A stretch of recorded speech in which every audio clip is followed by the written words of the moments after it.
Jewellery மார்ட், சென்னை, மதுரை மற்றும் புதுச்சேரி.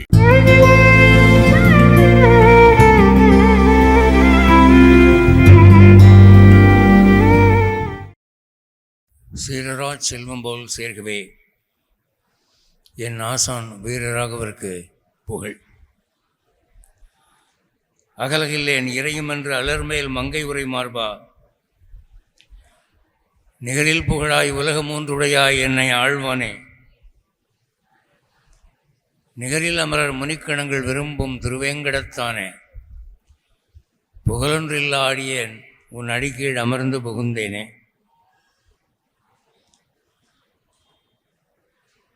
அடியனை புதுச்சேரியிலிருந்து அழைத்து வந்து இந்த திவ்யமான வைபவத்திலே கலந்து கொள்ளக்கூடிய அரிய வாய்ப்பை நல்கிய சாணக்கியா மற்றும் குரு ஊடகங்களின் உரிமையாளரும் ஆண்டாளின் அன்பு தாசரும் ஆன திரு ரங்கராஜ் பாண்டே அவர்களே, கோவில் நிர்வாகிகளே, ஆலய தொண்டர்களே, இங்கு அமர்ந்திருக்கும் அன்பர்களே, உங்கள் அனைவரையும் வணங்குவதில் பெருமைப்படுகிறேன்.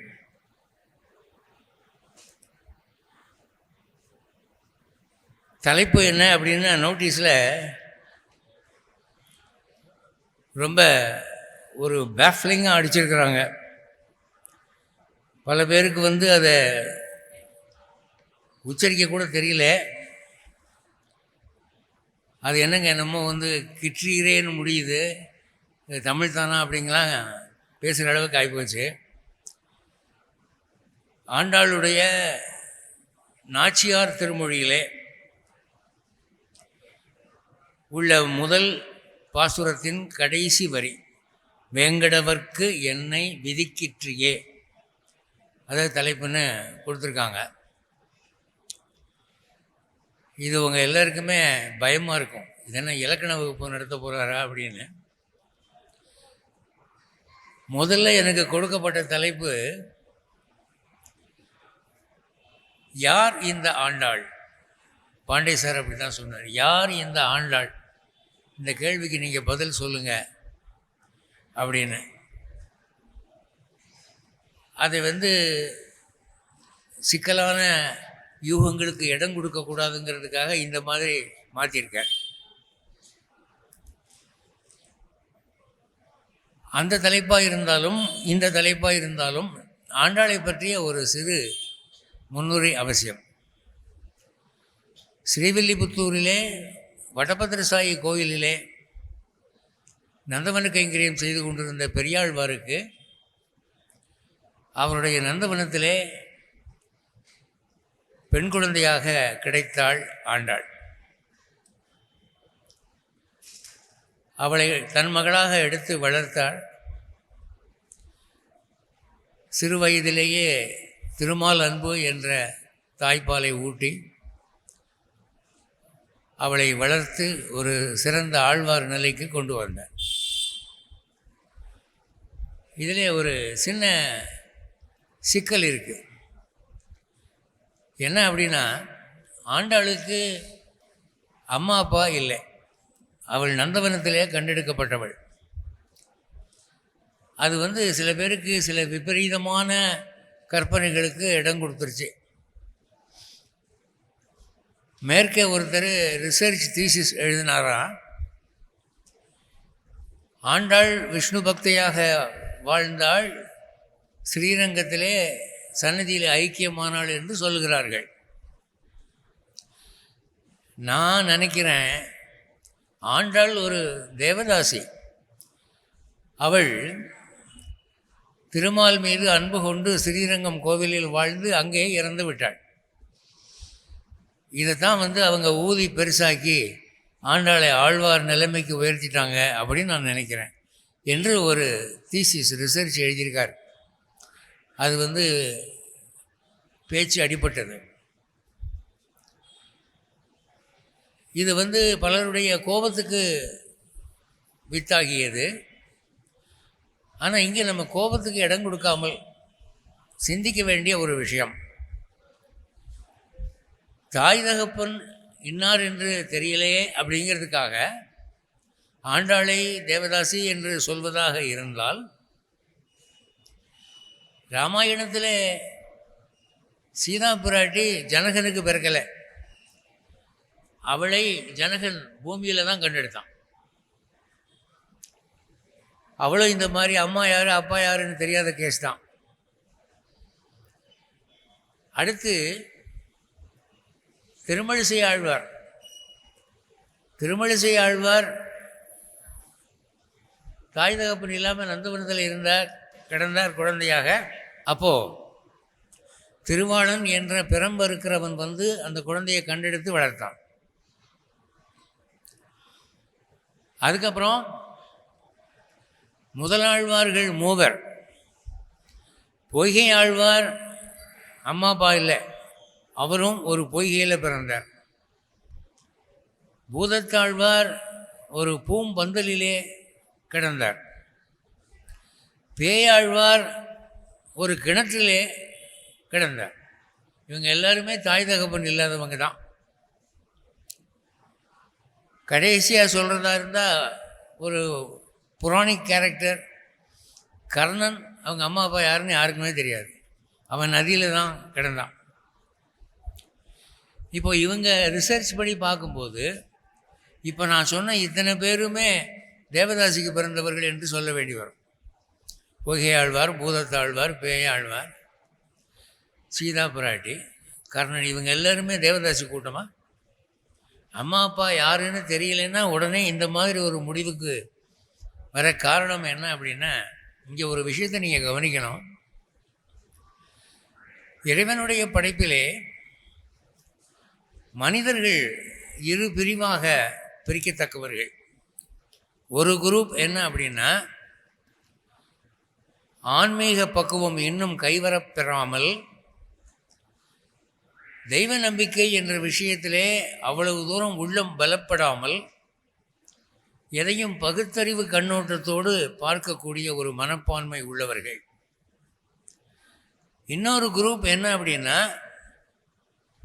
பல ஜென்மங்கள் அடிபட்டு சாஸ்திர நம்பிக்கை ஏற்பட்டு தெய்வ நம்பிக்கையில் வலுவான பிடிப்பு ஏற்பட்டு சாஸ்திரம் சொல்வதெல்லாம் உண்மைதான் என்று நம்பக்கூடியவர்கள். இப்படி ரெண்டு பிரிவு இருக்குது. இந்த மோதலே இதில் தான் வருது. சாஸ்திர நம்பிக்கை ஏன் சிலருக்கு வருது அப்படின்னா, இப்போ நாம் எப்படி குழந்தையாக இருக்கிற போது எந்த விவரமும் தெரியாமல் இருக்கிறோம், வளர வளர அனுபவத்தினாலே பல விஷயங்களை கற்றுக்கொள்கிறோம்.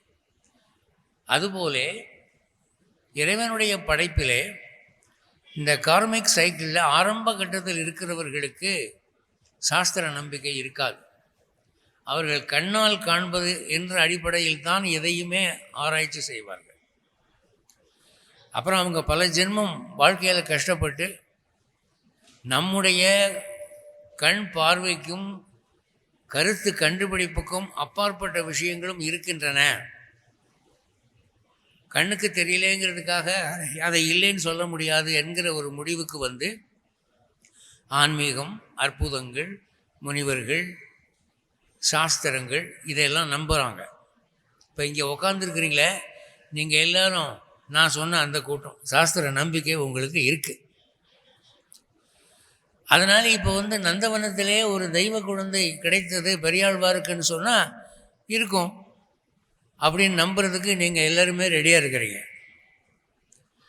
அப்படி இல்லாமல் அது எப்படியா ஒரு குழந்தை திடீர்னு தோட்டத்தில் கிடைக்கும், அது என்ன அவரைக்காயா அப்படின்னு யோசனை பண்ணி அதுக்கு புதுவிதமாக சில கதைகள் அவங்க கட்டி, நாட்டில் தாய் தகப்பன் என்ற இனிஷியல் இல்லாமல் இருக்கக்கூடிய குழந்தைகள் எப்படி வந்தார்கள் என்று ஒரு புது ஆய்வு உண்டு பண்ணி அதுக்கு ஒரு முடிவும் கொண்டு வந்துடுறாங்க. இந்த விஷயத்தை ஒழுங்காக புரிந்து கொண்டால் இந்த பிரச்சனையே வராது. அவங்களுக்கு வருதோ இல்லையோ உங்களுக்கு வரக்கூடாது. நாளைக்கு உங்களில் ஒருத்தர் வந்து இந்த மாதிரி சந்தேகங்களாலே நாத்திகர்களாலே அலைக்கழிக்கப்படுகிற போது உங்களுக்கு இப்போ நான் சொன்ன விடை உங்கள் கண்ணு முன்னால் வந்து நின்று அதுக்கு இடம் கொடுக்கக்கூடாது. நீங்கள் அதுக்கு தான் இப்போ நான் சொல்கிறேன். இப்போ நான் சொல்கிற பதில்னால அந்த கூட்டம் தெரிந்த போதுங்கிற நம்பிக்கை எனக்கு இல்லை. அவங்க ஒரு நாள் திருந்த மாட்டாங்க. அவங்க கொள்கையில் தான் அவங்க ஸ்டெடியாக இருப்பாங்க. அடுத்து இன்னொரு கருத்து, ஆண்டாள் ஆணாதிக்க சமுதாயத்தை எதிர்த்து புரட்சி பண்ணினாள் அப்படின்னு ஒரு கருத்து. இதுவும் ஆராய்ச்சி தான். என்ன அப்படி புரட்சி பண்ணினா ஆண்டாள் அப்படின்னா, வீட்டில் அம்மா அப்பா சொல்கிற மாப்பிள்ளையை தான் பொண்ணு கட்டிக்கணும் அப்படின்னு ஒரு கொள்கை இந்த நாட்டில் இருக்குது. அது ஆண்கள் ஏற்படுத்தின ஆணாதிக்க கொள்கை. இவ துணிஞ்சு என்ன சொன்னால், அதெல்லாம் முடியாது, நீங்கள் சொல்கிற மாப்பிள்ளையை நான் கட்டிக்க மாட்டேன், எனக்கு பிடிச்ச மாப்பிள்ளையை தான் நான் கட்டிக்குவேன் என்று எதிர்த்து பெண்ணியம் உருவாக்கி அவள் புரட்சி பண்ணிட்டா. பெண்ணியத்தினுடைய தாய் அவள் தான் அப்படின்னு கொண்டு வர்றாங்க. இப்போ ஒரு பெண் அப்பா அம்மா சொல்கிற மாப்பிள்ளை வேணான்னு சொல்லிட்டாங்கிறதுக்காக அவளை பெண்ணியவாதி என்றோ புரட்சிக்காரி என்றோ சொல்வதற்கு இடம் உண்டா அப்படிங்கிறத கொஞ்சம் யோசித்து பார்ப்போம். ஆண்டாளுடைய காலத்தில் சமுதாயத்தில் எல்லா பெண்களுமே அப்பா அம்மா சொல்கிற பொண்ணை தான் கட்டிக்கிட்டாங்களா? ஒரு கேள்வி. ராஜாக்கள் தங்கள் மகள்களுக்கு ஒரு உரிமை வழங்கியிருந்தார்கள். சுயம்வரம்னு ஒன்று வச்சாங்க. சுயம்வரத்தில் எல்லா ராஜாக்களும் உட்காந்துருப்பான்.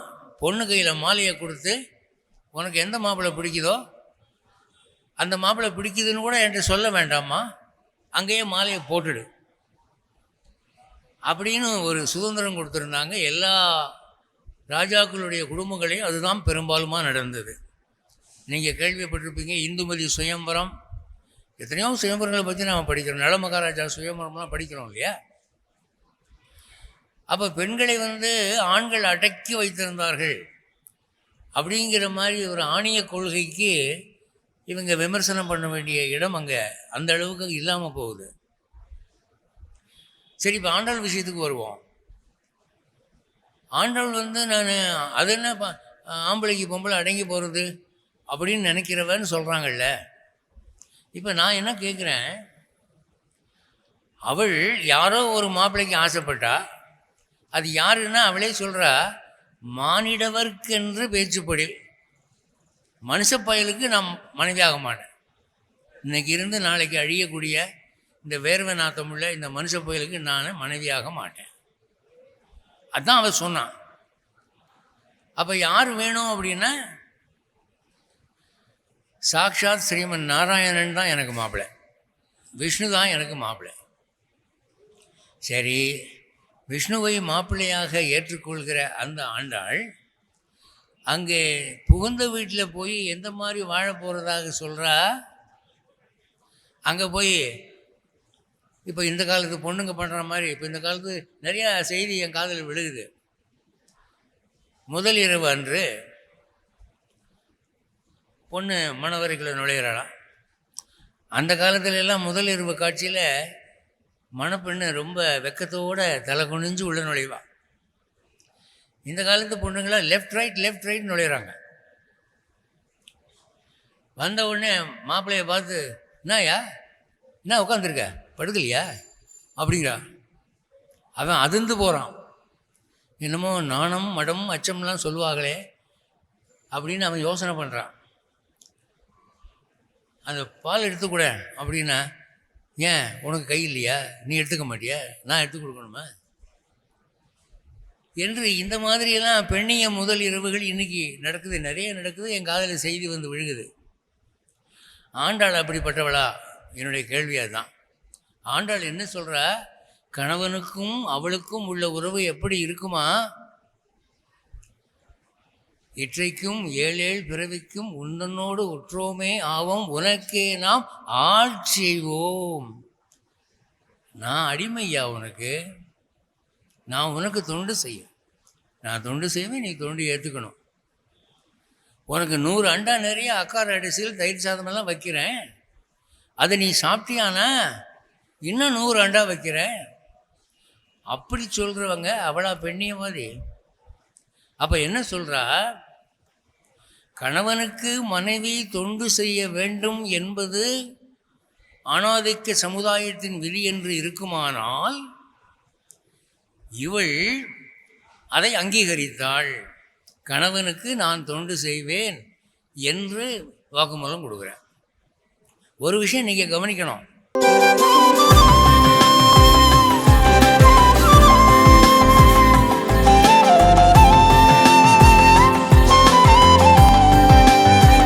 செலானி ஜுவல்லரி மார்ட், சென்னை, மதுரை மற்றும் புதுச்சேரி. ஆணாதிக்க சமுதாயம் என்பது இந்து மதம் பெண்களுடைய நன்மைக்காகவும் பாதுகாப்புக்காகவும் ஏற்படுத்திய ஒரு அருமையான ஏற்பாடு. இதை நான் பல சொற்பொழிவுகளில் விளக்கி சொல்லியிருக்கிறேன். சமுதாயம் ஆணாதிக்கமாக இருக்கிறது ஒத்துக்கொள்கிறேன், நான் மறுக்கவில்லை. ஆனால் இந்த ஆணாதிக்க சமுதாய அமைப்பு சமுதாயத்திலே ஏன் ஏற்படுத்தப்பட்டது? பெண்களுடைய நன்மைக்காக ஏற்படுத்தப்பட்டது, பெண்களுடைய பாதுகாப்புக்காக ஏற்படுத்தப்பட்டது. அப்போ இந்து மதமானது எறும்புக்கெல்லாம் இறக்கம் காட்டுது. எறும்பை மிதிக்காதேன்னு சொல்கிறான், கொசுவை அடிக்காதேன்னு சொல்கிறான். அப்படிப்பட்ட இந்து மதம் மனித இனத்தினுடைய சரிபாதியான பெண்ணினத்தை அடிமைப்படுத்தி கொடுமைப்படுத்த வேண்டும் என்று போதித்திருக்குமா? அங்கே உதைக்குது. அப்போ ஆண்டாள் அந்த மாதிரி பொம்பளை இல்லை, அவள் பாரம்பரிய பெண் தான். அவளுடைய காதல் நாயக நாயகி பாவனையிலே ஏற்பட்ட ஒரு பக்தி காதல், அவ்வளோதான், ஒரே வித்தியாசம். இந்த முன்னுரையோடு ஆண்டாள் பற்றி எழும்பின சில சர்ச்சைகளுக்கு நான் இப்படியாக முற்றுப்புள்ளி வைத்து விடுகிறேன். அடுத்து இந்த ஸ்ரீவில்லிபுத்தூர் பற்றி, வில்லி என்ற மன்னன் ஸ்தாபித்த புதிய ஊர் வில்லிபுத்தூர் அப்படின்னு வழங்குதுன்னு ஒரு சரித்திர ஆராய்ச்சி.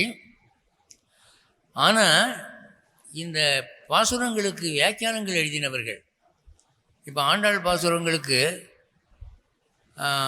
பெரியவாச்சான் பிள்ளை, பிள்ளைலோகாச்சாரியார், இந்த மாதிரி பெரிய பெரிய வியாக்கியான கர்த்தாக்கள் வியாக்கியானம் எழுதியிருக்காங்க. வியாக்கியானம்னா விளக்க உரைன்னு அர்த்தம், வேறு ஒன்றும் இல்லை. நீங்கள் ஒவ்வொரு பாசுரத்துக்கும் விளக்க உரை வியாக்கியானம் படிச்சிங்கன்னா தமிழில் நாம் கற்றுக்க வேண்டியது இன்னும் எவ்வளவு இருக்குது அப்படிங்கிறத நீங்கள் தெரிஞ்சுக்கலாம். வைணவம் தமிழுக்கு செய்த தொண்டு அப்படின்னு ஒரு தலைப்பு கொடுத்தா 100 டிசர்டேஷன் எழுதலாம், அவ்வளவு ஆழமான விஷயம் இருக்குது. வியாக்கியான கர்த்தாவில் ஒருத்தர் என்ன சொல்கிறாரு, ஸ்ரீவில்லிபுத்தூருங்கிறது வில்லி என்ற மன்னன் ஸ்தாபித்த ஊர் என்று நீங்களாம் சொல்லிக்கிறீங்க, நாங்கள் ஒரு விளக்கம் கொடுக்குறோம். நாச்சியார் திருமொழியில் 13ஆம் திருமொழியில் 3வது பாசுரம், அதில் ஆண்டாள் என்ன சொல்கிறா, கஞ்சை காய்ந்த கருவில்லி கடைக்கண் என்னும் சிறைக்கோலால். பெருமாளுக்கு ஆண்டாள் ஒரு பேர் கொடுக்குறா, கருவில்லி. அது என்ன வில்லி அப்படின்னா, வில் போன்று இருக்கக்கூடிய புருவம், அது கருத்த புருவம், அதை உடையவன் பெருமாள். அதனால் ஆண்டாள் அந்த பெருமாளுக்கு ஒரு பேர் கொடுக்குறா, வேறு எந்த ஆழ்வாரும் கொடுக்காத ஒரு பேர், கருவில்லி. அந்த வில்லி வாழக்கூடிய ஊர் வில்லிபுத்தூர் என்று அப்படி ஒரு விளக்கம் ஏன் கொடுக்கக்கூடாது என்று வியாக்கியான கர்த்தாக்கள் கேட்கிறார்கள். அவங்க கேட்டால் கேட்டது தான். இதை நான் என்ன சொல்கிறேன் அப்படின்னா, நீங்கள் அந்த கதையை மறந்துடுங்க, இந்த கதையை சொல்லுங்கன்னு சொல்ல வரல. இப்படியும் ஒரு கதை இருக்குது அப்படிங்கிறத நீங்கள் தெரிஞ்சுக்கணுங்கிறதுக்காக தான். இப்போ இன்றைக்கி இங்கே 1 மணி நேரம் 1.5 மணி நேரம் உட்காந்து நான் பேசுகிறத கேட்டிங்கன்னு சொன்னால், நாளைக்கு யாராவது ஒரு நண்பர் பார்த்து, என்னங்க நேற்று யாரோ ஒருத்தர் பாண்டிச்சேரியிலேருந்து வந்து சொற்பொழிவு பண்ணாராமே, என்ன சொன்னார் அப்படின்னு கேட்டால், ஒரு 1-2 பாயிண்ட்டாவது நீங்கள் எடுத்து சொல்கிறாப்புல இருக்கணும்ல. நீங்கள் தூங்கினது போக 1-2 பாயிண்ட்டாவது கேட்டிருப்பீங்கல்ல, அதை நீங்கள் மனசில் வச்சு சொல்லணுமில்ல. சில பேர் வந்து, சார் நேற்று ஒரு சொற்பொழிவுக்காரர் வந்திருந்தார் பாருங்கள், என்ன பேச்சுங்கிறீங்க, என்ன பேச்சு, என்ன அறிவு, என்ன ஆழம், தட தட தட தட தட தட தட தட வார்த்தை எடுத்து விட்டார் பாருங்க அப்படின்னு. அப்படியா? என்ன சொன்னார், என்ன பேசினாரு? நல்லா பேசினாருங்க, நல்லா பேசினார். அட சொல்லியா ஒரு 2 பாயிண்ட் சொல்லு அப்படின்னா தெரியாது. நல்லா பேசினாருன்னு சொல்ல தெரியுமே தவிர என்ன பேசினாருன்னு சொல்ல தெரியும். என்னுடைய பேச்சு எப்போவுமே அப்படி போகக்கூடாது என்பதிலே நான் அக்கறையோடு இருப்பேன். என்ன மாதிரி பேசுனா மக்கள் உள்ளத்தில் 2-3 கருத்தாவது போய் உக்காரும். அதுதான் எனக்கு நோக்கம். இந்த பேச்சை கேட்டதுனால உங்களுக்கு கொஞ்சமாவது நன்மை விளைந்திருக்க வேண்டும். இப்போ பாண்டே சார் வந்து இவ்வளவு செலவு பண்ணி இவ்வளோ கஷ்டப்பட்டு ஏற்பாடு பண்ணியிருக்காருன்னா அதுக்கு ஒரு அர்த்தம் வேணாமா? இது ஒரு பாயிண்ட் நான் சொல்லணும்னு நினச்சது. அடுத்து நாச்சியார் திருமொழி திருப்பாவைன்னு 2 பிரபந்தம் ஆண்டாள் பாடியிருக்கார் இல்லையா? இது 2க்கு என்ன வித்தியாசம்? ஆண்டாள் திருப்பாவைன்னு பாடினா 30 பாட்டு, நாச்சியார் திருமொழின்னு பாடினா 147. இதில் சொன்ன கருத்து தான் அதுலேயும் சொல்லியிருக்கா அப்படின்னு கேட்டால் இல்லை. 2 பிரபந்தம் ஏன் எழுதப்பட்டது என்று கேட்டால் அதுக்கு வியாக்கியானத்தில் விளக்கம் சொல்கிறாங்க. திருப்பாவை 30 பாட்டிலும் ஆண்டாள் காத்தியாயினி நோன்பு நோற்றாள். பாவையினி ஏன் பெயர் வந்தது?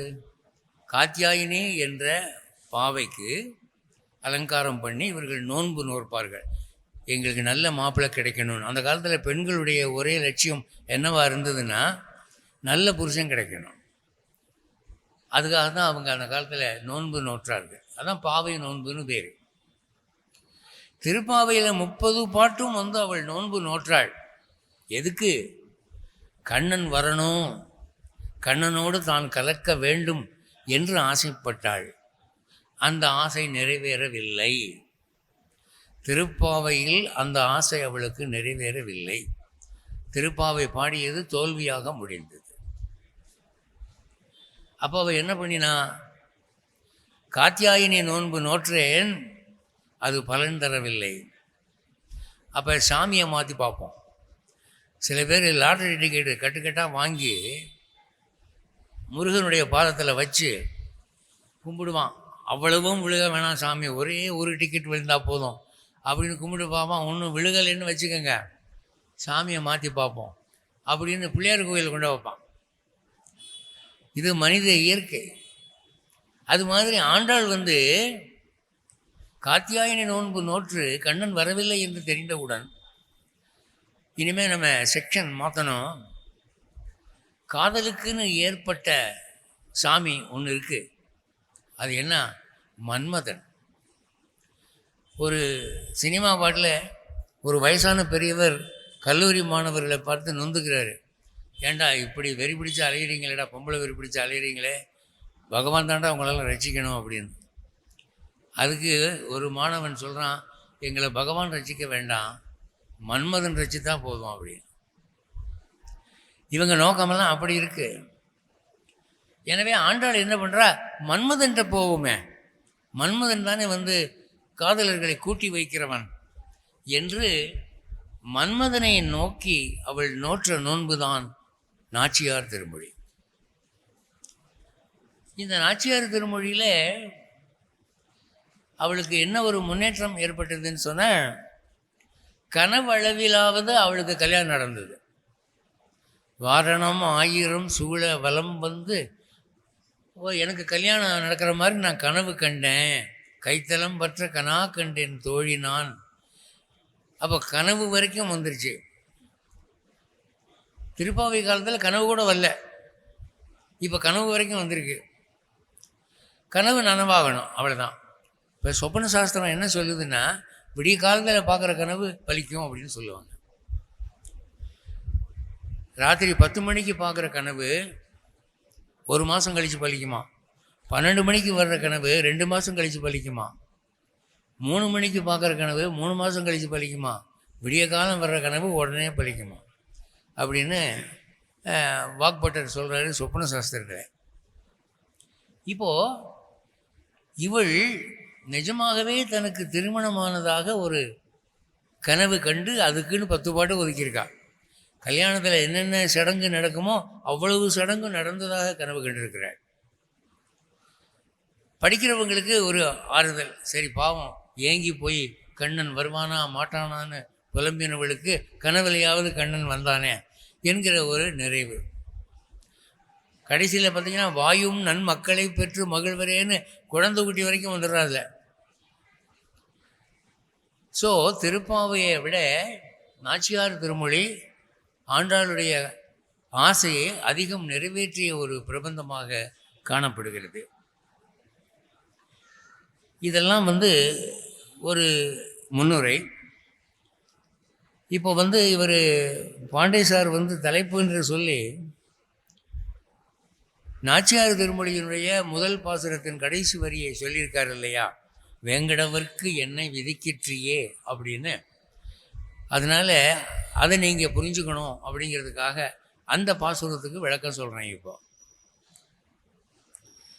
தை ஒரு திங்களும் தரை விளக்கி தன் மண்டலம் இட்டு மாசி முன்னாள் ஐய நுண்முணர் கொண்டு திருவணிந்து அழகினுக்கு அலங்கரித்து அனங்கதேவா உய்யவும் ஆங்கலோ என்று சொல்லி உன்னையும் உம்பியையும் தொழுதேன் வெய்யதோர் தழல் உமிழ் சக்கரக்கை வேங்கடவர்க்கு என்னை விதிக்கிற்றியே.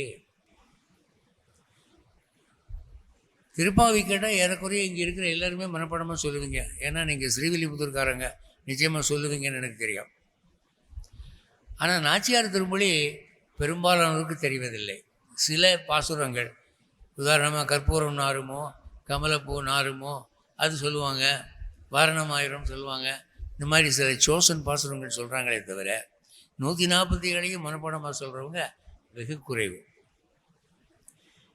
இதில் தை ஒரு திங்களும் தரை விளக்கி, மார்கழி மாதம் பூரா நான் திருப்பாவை சொன்னேன், ஒன்றும் நடக்கலை. அதனால் அதுக்கு அடுத்த மாதம் தை மாதம் பூரா என்ன பண்ணேன், மன்மதனை கும்பிடுவோன்னு சொல்லி மன்மதனுக்கு பூஜைக்கு ஏற்பாடு பண்ணேன். தை ஒரு திங்களும், தை மாதம் முழுக்க வீட்டை கழுவினேன், பெருக்கினேன். தன் மண்டலம் இட்டு, மண்டலம்னா வட்டமாக மேடை அமைத்து,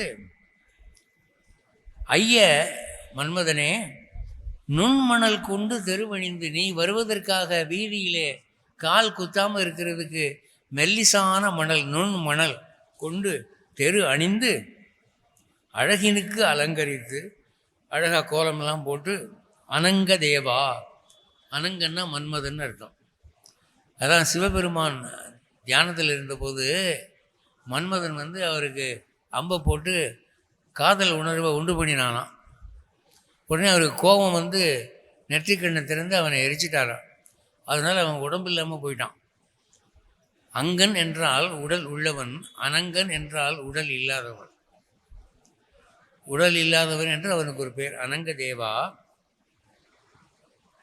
உய்யவும் ஆங்கலோ என்று சொல்லி, எனக்கு நான் ஆசைப்பட்டது நடக்குமோ நடக்காதோ என்று சொல்லி உன்னையும் உம்பியையும் தொழுதேன். மன்மதனே உன்னையும் கும்பிட்டேன், உன் தம்பியையும் கும்பிட்டேன் அப்படின்னு. தம்பியை கும்பிட வேண்டிய அவசியம் என்ன அப்படின்னா, மன்மதன் யார், ருக்மணிக்கு பிறந்தான்.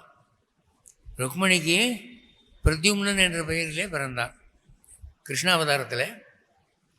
அதே கிருஷ்ணனுக்கு ஜாம்பவதின்னு ஒரு மனைவி இருந்தால், அவளுக்கு ஜாம்பன் என்று ஒருத்தன் பிறந்தான். அவன் தம்பி முறை வரும் இல்லையா பிரத்யும்னனுக்கு, அது வேற்று வயிற்று தம்பி. அப்போது மன்மதன் அண்ணன், சாம்பன் தம்பி.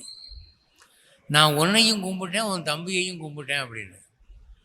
மன்மதனை கும்பிட்டு அர்த்தம் இருக்குது, தம்பி எதுக்கு கும்பிடுனா அப்படின்னா, இவங்க 2 பேரும் இணை பிரியாத சகோதரர்கள். அதனால் இவங்க மனசு குளிரணுங்கிறதுக்காக அவங்களுக்கு ஐஸ் வைப்பாங்க.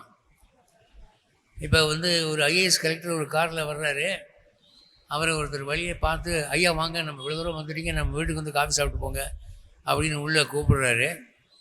கலெக்டர் உள்ளே வந்த உடனே, டிரைவர் சார் வெளியே உட்காந்துருக்காரு, சார் நீங்களும் வாங்க அப்படின்னு டிரைவருக்கும் காப்பி கொடுப்பாங்க. ஏன் அப்படின்னா, அப்போ தான் கலெக்டர் சந்தோஷப்படுவார்.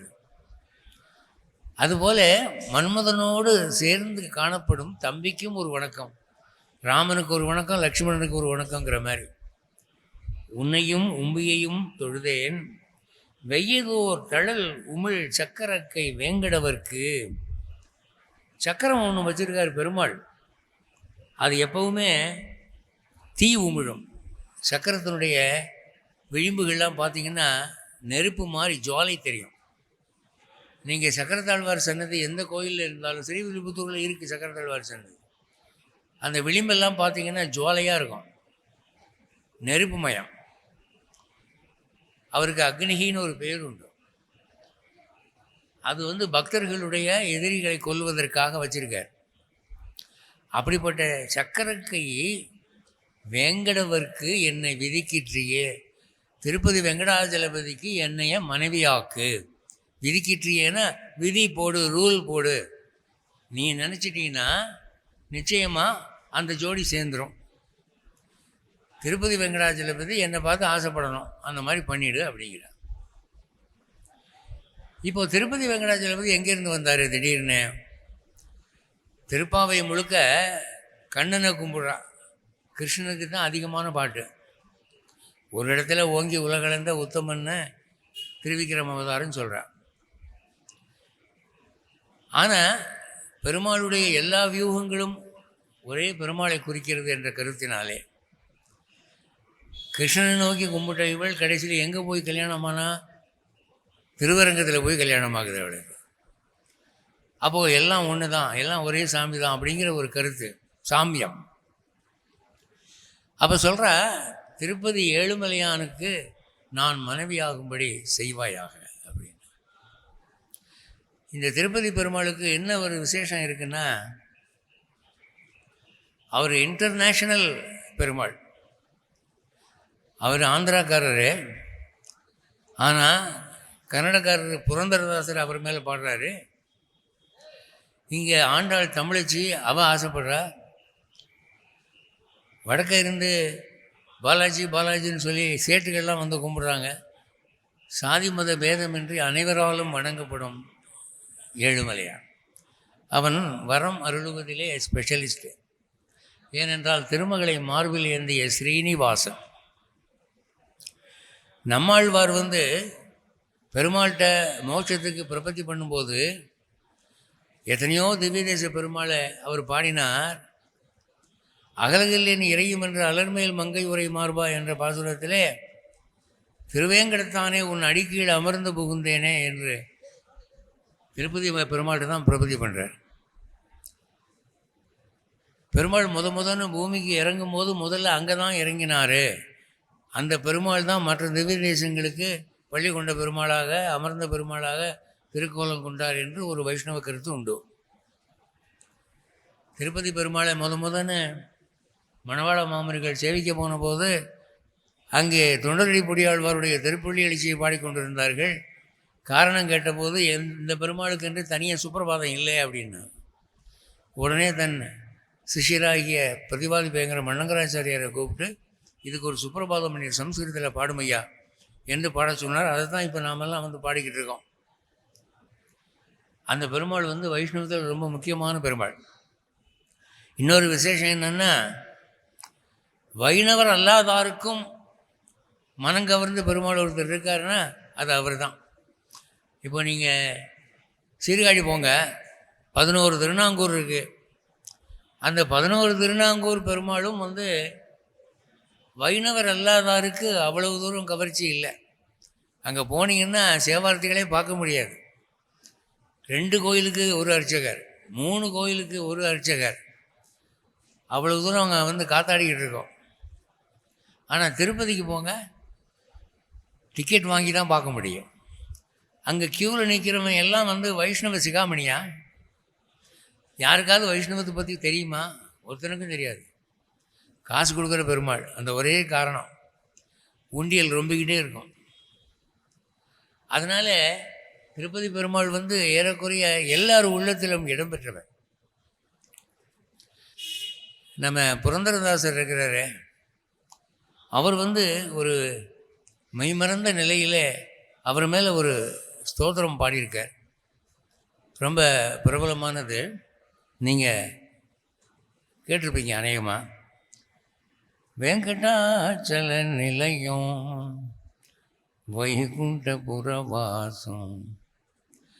வெங்கடாச்சலபதி இருக்கக்கூடிய திருப்பதி இருக்கே, அங்கே கும்பிட்டா வைகுண்டத்துக்கு போகலான்னு நீங்கள் நினைக்கிறீங்க, தப்பு. அதுவே வைகுண்டம். வெங்கடாச்சல நிலையம் வைகுண்ட புரவாசம். பங்கஜ நேத்திரம், அதாவது தாமரை போன்ற கண்களுடையவன். பரம பவித்ரம், மிக புனிதமானவன். சங்க சக்கரதர சின்மய ரூபம், சங்கு சக்கரம் தரித்த ஞானமயமான வடிவம். சம்ஸ்கிருதத்தில் எழுதுகிறார் புரந்தரதாசர். அவர் செட்டியார் கிடைச்சல வட்டி கடை வச்சிருந்தவர். அம்புஜோத்பவ வினுத்தம், அம்புஜோத்பவன்னா பிரம்மா, தாமரையில் உதித்தவன், பிரம்மாவால் வணங்கப்பட்டவன். அகணித குணதாமம், எல்லையில்லாத நற்குணங்களுக்கு இருப்பிடமாய் இருக்கிறவன். தும்புரு நாரத கானவிலோலம், தும்புரு நாரதர் போன்ற பிரம்ம ரிஷிகளாலே பாடப்படுகிறவன், அந்த பாடலை ரசமாக கேட்டுக்கொண்டிருக்கிறவன். மகர குண்டலதரம் மதன கோபாலம், மகர குண்டலம் அவன் காதல் அணிந்திருக்கிறான். பெண்கள் பார்த்து ஆசைப்படக்கூடிய மதன கோபாலன். பக்த போஷக ஸ்ரீ புரந்தர விட்டலன், பக்தர்களை பாதுகாக்கக்கூடிய புரந்தர விட்டலன் என்று வெங்கடாச்சலபதி மேலே புரந்தரதாசர் மிகவும் மனம் ஆழ்ந்து பாடியிருக்கிறார். இந்த ஸ்தோத்திரத்துக்கான ஒரு விளக்கத்தை நான் ஒரு யூடியூப்பில் போட்டிருக்கேன். வெங்கடாச்சல நிலையம் என்று அதுக்கு தலைப்பு. அது ஆங்கிலத்தில் இருக்கும், கேட்டு பாருங்கள். பெல்காம் மகாராணியுடைய ஏற்பாடில் பெங்களூரில் பேசினது. இப்போ இது வரைக்கும் நான் இந்த தலைப்புக்கு விளக்கம் கொடுத்தேன். இதுக்கே 35 நிமிஷம் 40 நிமிஷம் ஆகிப்போச்சு. இப்போது இனி சப்ஜெக்டுக்குள்ளே போகிறேன். என்ன சப்ஜெக்ட் அப்படின்னு சொன்னால்,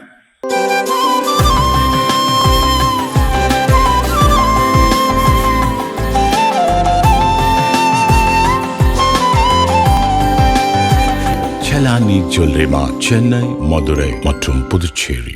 பாண்டே என்ன சொன்னார்னா, உங்களுடைய ஆண்டாளை பற்றிய சொற்பொழிவிலே பக்தி ரசம் ததும்ப வேண்டும். ஆண்டாள் எப்படியெல்லாம் பக்தி வசப்பட்டு உருகினாலோ அதை மக்கள் புரிந்து கொள்ளும் வண்ணமாக நீங்கள் விளக்க வேண்டும்னு சொன்னார். அதுக்காக என்ன பண்ணுறேன்னா, 13ஆம் திருமொழி எடுத்துக்கிறேன். இந்த 13ஆம் திருமொழியில் ஆண்டாள் புலம்புகிறாள், எனக்கு பெருமாள் கிடைக்கலையே அப்படின்ட்டு. 12ஆம் திருமொழியில் அவள் என்ன கேட்குறா அப்படின்னா, நான் பெருமாளை பார்க்கணும்னு அவள் புலம்புற போது தாய்மார்கள்லாம் இப்படியெல்லாம் ஒரு பொண்ணு புலம்பக்கூடாதுமா, அடக்கமாயிருன்னு சொல்கிறாங்க. என்னை கூட்டிக்கிட்டு கிருஷ்ண பிறந்த மதுராவுக்கு கொண்டு போங்க என்று சொல்கிறாள் ஆண்டாள். அப்படியெல்லாம் நாங்கள் கொண்டு போக முடியாது அப்படின்னு சொல்லிடுறாங்க.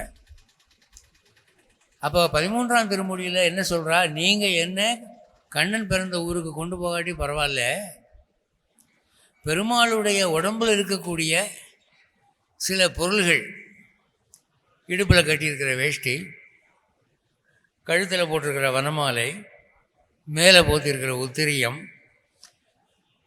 தலையில் இருக்கிற துளசி மாலை, இப்படி ஏதாவது கொண்டு வந்து கொடுங்க, அதை நான் கையில் வச்சுக்கிட்டு நிம்மதி அடைகிறேன் என்று இதில் சொல்கிறார். ஒவ்வொரு பாட்டிலும் ஒவ்வொரு பொருளை பற்றி சொல்கிறார். முதல் பாட்டு, உங்களுக்கு இந்த பாட்டுகளுக்கு விளக்கம் கேட்குறதுக்கு இது ஒரு அரிய வாய்ப்பு. இந்த வாய்ப்பை நீங்கள் நழுவ விட்டீங்கன்னா, நாச்சியார் திருமொழி 13ஆம் திருமொழியை யார் உங்களுக்கு விளக்க போகிறா? நீங்கள் தான் புத்தகம் எடுத்து படிக்க போகிறீங்களா? நிச்சயமாக மாட்டீங்க, எனக்கு தெரியும். அதனால் இந்த ஒரு வாய்ப்பை பயன்படுத்தி ஓரளவாவது நீங்கள் இந்த கருத்தை புரிந்து கொண்டால் உங்களுக்கு ஆண்டாள் அனுகிரகம் கிடைக்கும், பெருமாள் அனுகிரகம் கிடைக்கும். முதல் பாட்டு, கண்ணன் என்னும் கருந்தெய்வம் காட்சி பழகி கிடப்பேனை. எப்படி சொல்கிறா? கண்ணன் என்னும் கருந்தெய்வம். கருப்பு நிறத்துக்கு இந்த காலத்தில் டிமாண்ட் இல்லை.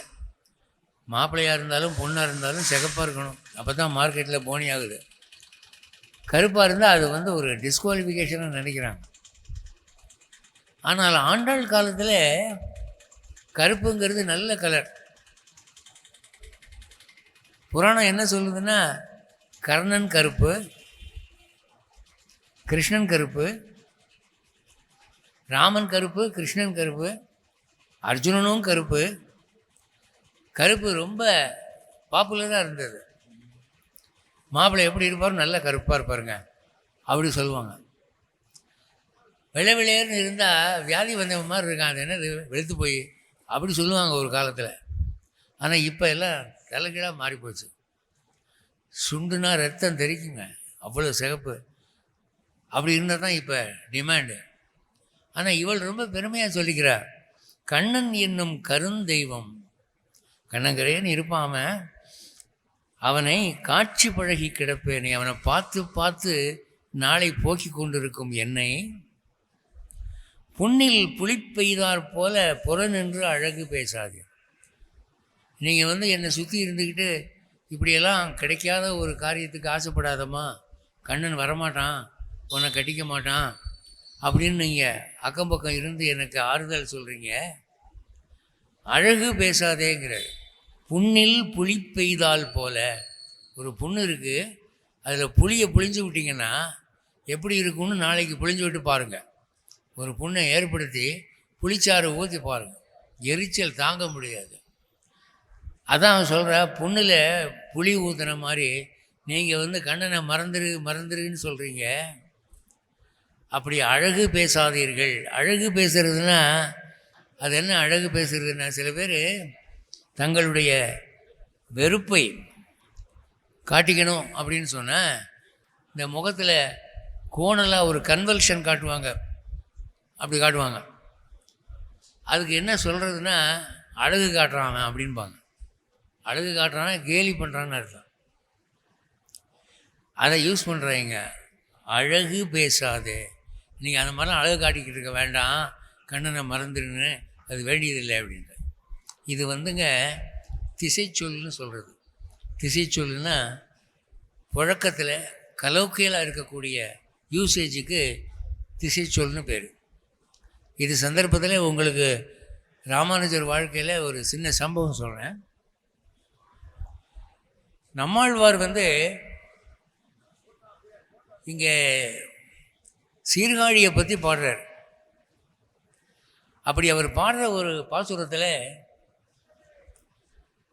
தெட்டப்பழம் அப்படின்னு ஒரு ஃப்ரேஸ் யூஸ் பண்ணுறாரு. தெட்டப்பழம் அப்படின்னு ராமானுஜர் வந்து தமிழ் அகராதியை புரட்டி பார்த்தா தெட்டன்னு வார்த்தையே இல்லை. பெரிய பெரிய படித்த வித்வான்களை கேட்குறார், நாங்களும் அப்படி ஒரு வார்த்தை கேள்விப்பட்டதே இல்லைன்றாங்க. பல பெரியவங்களை கேட்டு பார்க்குறாரு, வைஷ்ணவத்தில் சைவத்தில் யாருக்குமே தெரியல. இது என்ன, நம்மாழ்வார் வந்து ஒரு பழக்கத்தில் இல்லாத ஒரு வார்த்தையை யூஸ் பண்ணியிருக்காரு, அவர் பாட்டுக்கு அடித்து விட்டுருக்காரு. அப்போ இந்த சொல்லுக்கு எப்படி நான் பொருள் கண்டுபிடிப்பேன் என்று அவர் கவலைப்பட்டு கொண்டிருந்த போது ஒரு முறை அவர் சீர்காழிக்கு கால்நடையாக வருகிறார். அப்போது சீர்காழியில் ஒரு நாவல் மரம், அந்த நாவல் மரத்தில் மேலே 2 பேர் பழம் பிடுங்கி போடுறாங்க, கீழே சில பசங்க அந்த பழத்தை பொறுக்கிக்கிட்டு இருக்காங்க. அப்போ ஒருத்தன் சொல்கிறான், டேய் தெட்ட பழமாக போடுறா அப்படின்றான். உடனே ராமானுஜருக்கு அப்படியே மேய்சில் எடுத்து போச்சு. டேய் தம்பி என்னடா சொன்னேன் இப்போ நீ அப்படின்னா, தெட்டப்பழமாக போட சொன்னேன்னா. தெட்டப்பழம்னா என்னடா அப்படின்னா, இது தெரியாதா சாமி, தெட்டப்பழம்னா பழுத்த பழம் அப்படின்னா. ஓஹோ, சீர்காழி பக்கம் எப்படி ஒரு யூசேஜ் இருக்குது. பழுத்த பழம்ங்கிறதுக்கு தெட்டப்பழம்னு சொல்கிறாங்க. இது தமிழ் அகராதியில் இல்லை, இலக்கணத்துலேயும் இல்லை. ஆனால் நம்மாழ்வார் புளியம்பரத்தை விட்டு எந்திரிக்காதவர், அவர் கரெக்டாக சீர்காழி பக்கம் இப்படி யூஸ் பண்ணுறாங்க என்று தெரிந்து அவர் தெட்டப்பழம்ங்கிற வார்த்தையை யூஸ் பண்ணியிருக்காரு. திசைச்சொல் என்று அப்படியே நெக்கு நெக்கு உருகி கண்ணீர் ததும்ப அவர் மகிழ்வெய்தினார் என்று அவருடைய வரலாற்றிலே குறிக்கப்பட்டிருக்கிறது. அதுபோல் இங்கே இவ அழகு பேசாதீர்கள் அப்படிங்கிறார். பெண்ணின் வருத்தம் அறியாத பெருமான் அறையில், இந்த பெருமாள் இருக்காரே அவருக்கு பொம்பளையோட உணர்ச்சிகள்னால் என்னென்னே தெரியாதுங்க. எப்பவுமே பொதுவாக ஆம்பளைங்களுக்கு ஆண்கள் உணர்ச்சி தான் தெரியுமே தவிர பெண்கள் உணர்ச்சி தெரியாது. பெண்கள் ஆமான்னா இல்லைன்னு அர்த்தம், இல்லைன்னா ஆமான்னு அர்த்தம் அப்படின்லாம் சொல்லுவாங்க. பெண்களுடைய மனசு ஒரு மாதிரி இருக்கும், வார்த்தை ஒரு மாதிரி இருக்கும். ஃபீமேல் சைக்காலஜிங்கிறது ஒரு தனி சப்ஜெக்டு, அதை படிக்கணும். படித்தா தான் வீட்டில் குடும்பம் நல்லா நடத்த முடியும். இப்போது இந்த பெருமாளுக்கு பெண்கள் மனசே தெரிய மாட்டேங்குது. பெருமாள் என்ன நினைக்கிறாருன்னா, நானும் தான் அவளை விரும்புகிறேன், அதுக்காக அவளே நினச்சிக்கிட்டு உட்காந்துருக்கேன், மற்ற வேலையெல்லாம் பார்க்குறேன்ல. அது மாதிரி ஒரு பக்கம் என்னுடைய நினைப்பு இருந்தாலும் தன்னுடைய வேலைகளை பார்க்கலாம்ல என்று எங்களை பற்றி அவர் நினைக்கிறார். ஆனால் பெண்ணின் உணர்ச்சியை அறியாதவர். அதான் இங்கே சொல்கிற, பெண்ணின் வருத்தம் அறியாத பெருமான் அறையில் பீதக வண்ண ஆடை கொண்டு, அவர் இடுப்பில் கட்டியிருக்கார வேட்டி, அதாவது பீதாம்பரம் பட்டு வேஷ்டி, அதை கொண்டு நீங்கள் இப்போ விசிறியால் வீசுறீங்களே, அப்படி விசிறியால் வீசாமல் அந்த வேட்டியால் வீசுனீங்கன்னா என்னுடைய துக்கம் தணியும் அப்படிங்கிற. காரணம் என்ன அப்படின்னா, இது பெருமாள் கட்டின வேட்டி என்பதனாலே அதனுடைய சம்பந்தம் தனக்கு கிடைக்கிறது என்று அவள் சந்தோஷப்படுகிறாள். இப்போது மேல்நாடுகளெல்லாம் பார்த்திங்கன்னா ஏலம் விடும்போது, இது ஷேக்ஸ்பியர் யூஸ் பண்ண பேனா யாருக்கு வேணும் அப்படின்னு ஏலம் விடுவான். அதை கோடிக்கணக்கான டாலர் கொடுத்து வாங்குறதுக்கு ஆள் ரெடியாக இருக்குது. இது மில்டன் யூஸ் பண்ண பேனா வேணுமா, இது 10 கோடி டாலர் அப்படியுமா, அதை வாங்குறதுக்கு ஆள் இருக்குது. அப்போது பெரிய மகான்கள் பயன்படுத்தின பொருள்கள் நம்மகிட்ட இருந்தால் அந்த மகான்களுடைய தொடர்பு நமக்கு இருக்குதுன்னு நமக்கு ஒரு நினைப்பு இருக்கு இல்லையா. அதுபோல கண்ணனுடைய இடுப்பிலே அவன் கட்டியிருந்த பீதாம்பரம் மஞ்சள் நிற ஆடை பட்டு, அதை கொண்டு எனக்கு வீசுங்க அப்படின்ற. அப்போ இந்த பாடத்தை நடத்தி கொண்டிருந்த போது பட்டர் நடத்திக்கிட்டு இருக்கார். நஞ்சிகர் அவருடைய சிஷ்யர் முன்னால் உட்காந்துருக்கார். அவர் கேட்குறாரு, சுவாமி ஒரு சந்தேகம் என்னன்னா, பெருமாள் மேலே ஒரு துண்டு போத்திருப்பார்ல, அது வேணும்னு கேட்காம இடுப்பில் கட்டியிருந்த பீதாம்பரம் வேணும்னு கேட்குறாளே, அது எதுக்காக? அவன் மேலே போட்டிருக்கிறதும் அவன் யூஸ் பண்ண துண்டு தானே அப்படின்ன போது அதுக்கு பட்டர் சொன்னாரான், இடுப்பில் கட்டியிருக்கிற துண்டில் தான் அவன் வேர்வை ரொம்ப பட்டிருக்கும், மேலே போத்தியிருக்கிற துண்டில் அவன் வேர்வை அதிகமாக பட்டிருக்காது. அந்த சாக்கில் அந்த வேர்வையை நம்ம வாசனை பிடிக்கலாமே அப்படின்னு அவன் ஆசைப்பட்டு கேட்குறா அப்படின்னு பட்டர் சொன்னாரான் நஞ்சிகருக்கு. அவங்க அவ்வளவு தூரம் அதை ரசித்து ஆழ்ந்து படித்திருக்கிறார் ஒவ்வொரு பாசுரத்தையும். அப்போ ஆண்டாளுடைய மனப்பான்மை ஒரு நாயகனுடைய உடல் சம்பந்தப்பட்ட பொருள் எதுவாக இருந்தாலும் தனக்கு இருந்தால் போதும்னு நினைக்கிறார். இப்போ ஒரு கணவன் சாப்பிட்ட சாதத்தை மீதி இருந்தால் மனைவி விரும்பி சாப்பிடுவா. அந்த காலத்தில், இந்த காலத்தில் எப்படின்னு தெரியல, அப்படி ஒரு மனோபாவனை இருந்தது. அதை எச்சின்னு நினைக்கிறது இல்லை. அதுபோல் கண்ணனுடைய இடுப்பில் இருந்த வேர்வை எனக்கு கிடைச்சா அது பெரிய பாக்கியம் என்று அவள் நினைக்கிறாள். அதனால் எனக்கு வண்ண ஆடை கொண்டு என்னை வாட்டம் தனிய வீசீரே, என்னுடைய களைப்பு மாறும்படி வீசுங்கள் என்று முதல் பாட்டு. இன்றைக்கி எத்தனை பாட்டு நான் நடத்த முடியும்னு எனக்கு தெரியல. இப்போ தான் ஒரு பாட்டு முடிஞ்சிருக்கு. அடுத்த பாட்டு, பால் ஆல் இலையில் துயில் கொண்ட பரமன் வலைப்பட்டிருந்தேனை. கிருஷ்ணன் என்ன பண்ணுறான், உலகத்தையெல்லாம் அழித்த பிறகு ஒரு ஆளிலையிலே பள்ளி கொண்டான் அப்படின்னு புராணம் சொல்லுது. அந்த ஆளிலையை பற்றி சொல்லும்போது பால் ஆள் இலை அப்படின்னு பாடுற. பால்னா இளம் இலைகளில் தான் பால் இருக்கும், முத்துன இலையில் பால் இருக்காது. அந்த மாதிரி இளம் இலையிலே கண்ணன் படுத்திருப்பதாக பால் ஆள் இலையில் துயில் கொண்ட பரமன் வலையில் பட்டேன். அவனுடைய வலையிலே மாட்டிக்கிட்டு என்னால் அவனை மறுக்க முடியல. நான் ரொம்ப கஷ்டப்பட்டுக்கிட்டு இருக்கேன். வேலால் துன்னம் பெய்தால் போல் வேண்டிற்றெல்லாம் பேசாதே. ஒரு வேலால் குத்தி ஓட்டை உண்டு பண்ணால் உடம்புல அது எவ்வளோ துன்பம் இருக்கும். அந்த மாதிரி நீ கண்ணனை மறந்துருன்னு சொல்கிறதெல்லாம் வேலால் குத்தி காயப்படுத்துகிற மாதிரி இருக்குது. அந்த மாதிரி பண்ணாதீங்க அப்படின்னு. இப்போ காதலர்கள்லாம் காதலியை வர்ணிக்கிற போது வேல் விழி அப்படின்னு சொல்லுவான். வேல் போன்ற விழின்னு. இந்த காலத்து இளைஞர்களுக்கு அவங்க வேலையே பார்த்ததில்லை. வேல்னா என்னன்னே தெரியாது. வேல் போன்ற விழின்னு சொல்கிறாங்களே எதுக்கு அப்படின்னா அதுக்கு ரெண்டு அர்த்தம். வேலானது அரசியலை போல அகன்று சுருங்கி இருக்கும். கண்கள் இப்படி அகன்று சுருங்கி இருக்கும். இன்னொன்று, தன் பார்வையாலே வாலிபர்களுடைய உள்ளத்தை தைப்பார்கள். ஒரு பொண்ணு ஆணை பார்க்குறதும் ஒரு ஆண் ஒரு பொண்ணை பார்க்குறதும் வேறுபட்டது. ஆண் என்ன பண்ணுவான்னா ஒரு பொண்ணை தலையிலேருந்து கால் வர அப்படியே அளப்பான். அவள் என்ன பூ வச்சுருக்கா, என்ன ப்ளவுஸ் போட்டிருக்கா, என்ன சேலை கட்டியிருக்கா, எப்படி நடக்கிறா, அப்படி தரோவாக ஸ்டடி பண்ணுவான். ஆனால் பொண்ணு ஒரு ஆணை பார்க்குற போது சும்மா லேசாக ஒரு அரை பார்வை பார்ப்பா. அப்படி நிமிர்ந்து பார்த்துட்டு போவா. அந்த பார்வைக்கு எவ்வளவு எஃபெக்ட் இருக்கும்னா இந்த கல்லூரி மாணவர்கள் சொல்லுவார்கள், ஒரு கணம் அவள் கண்ணும் என் கண்ணும் சந்தித்தன, அப்படியே என் உடம்பெல்லாம் கரண்ட்டு பாயிற மாதிரி ஆயிடுச்சுப்பா அப்படிமா. அப்போ அந்த பார்வைக்கு அவ்வளவு தைக்கும் ஒரு சக்தி இருக்குது. அதனால் அதை வேல் கண் என்று சொன்னார்கள். அப்படிங்கிறதுக்காக இங்கே வேலால் துன்னம் பெய்தால் போல் வேண்டிற்றெல்லாம் பேசாதே, கோலால் நிறைமைத்து ஆயனாய் குழந்தை கிடந்த குடமாடி. கோலால் நிறைமைத்து, கோல்னா கம்பு, மாடு மேய்க்கிறதுக்குன்னு சொல்லி கண்ணன் கையில் ஒரு கம்பு வச்சுருப்பான். நிறைன்னா பசு கூட்டம், பசுவை மேய்க்கிறதுக்கு கையில் ஒரு கம்பு வச்சுருப்பான். கோலால் நிறை மேய்த்து பகவான் எடுத்த அவதாரங்களிலே வரட்டு கௌரவம் பார்க்காத சில அவதாரங்கள். ஒன்று, அவன் வாமனனாய் பிச்சை எடுத்தான், பக்தனுக்காக பிச்சை எடுத்தான்.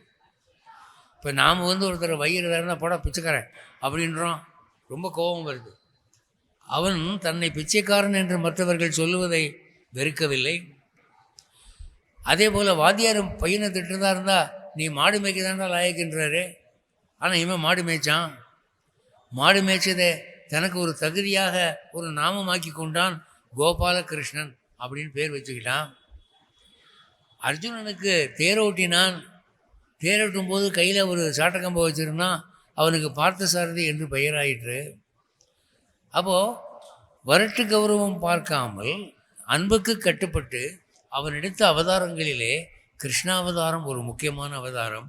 அதனால் சொல்கிற, கோலால் நிறை மேய்த்து ஆயனாய், ஒரு மாடு மேய்க்கிறவனாக கையில் கம்பை வச்சுக்கிட்டு தெரிஞ்சானே. அவன் இந்த கன்றுக்குட்டிகளுக்கெல்லாம் தண்ணி எப்படி குடிக்கிறதுன்னு சொல்லி கொடுப்பானான். இப்போது பசு தாகத்தினால கத்தும்போது அதை கூட்டிக்கிட்டு போய் தண்ணி இருக்கிற குளத்துக்கிட்ட விட்டு அது தானே குடிச்சிடும். ஆனால் கண்ணுக்குட்டி கத்துச்சுன்னா அதை கொண்டு போய் அந்த குளத்துக்கிட்ட விட்டால் அது குடிக்காது, குடிக்க தெரியாது அதுக்கு.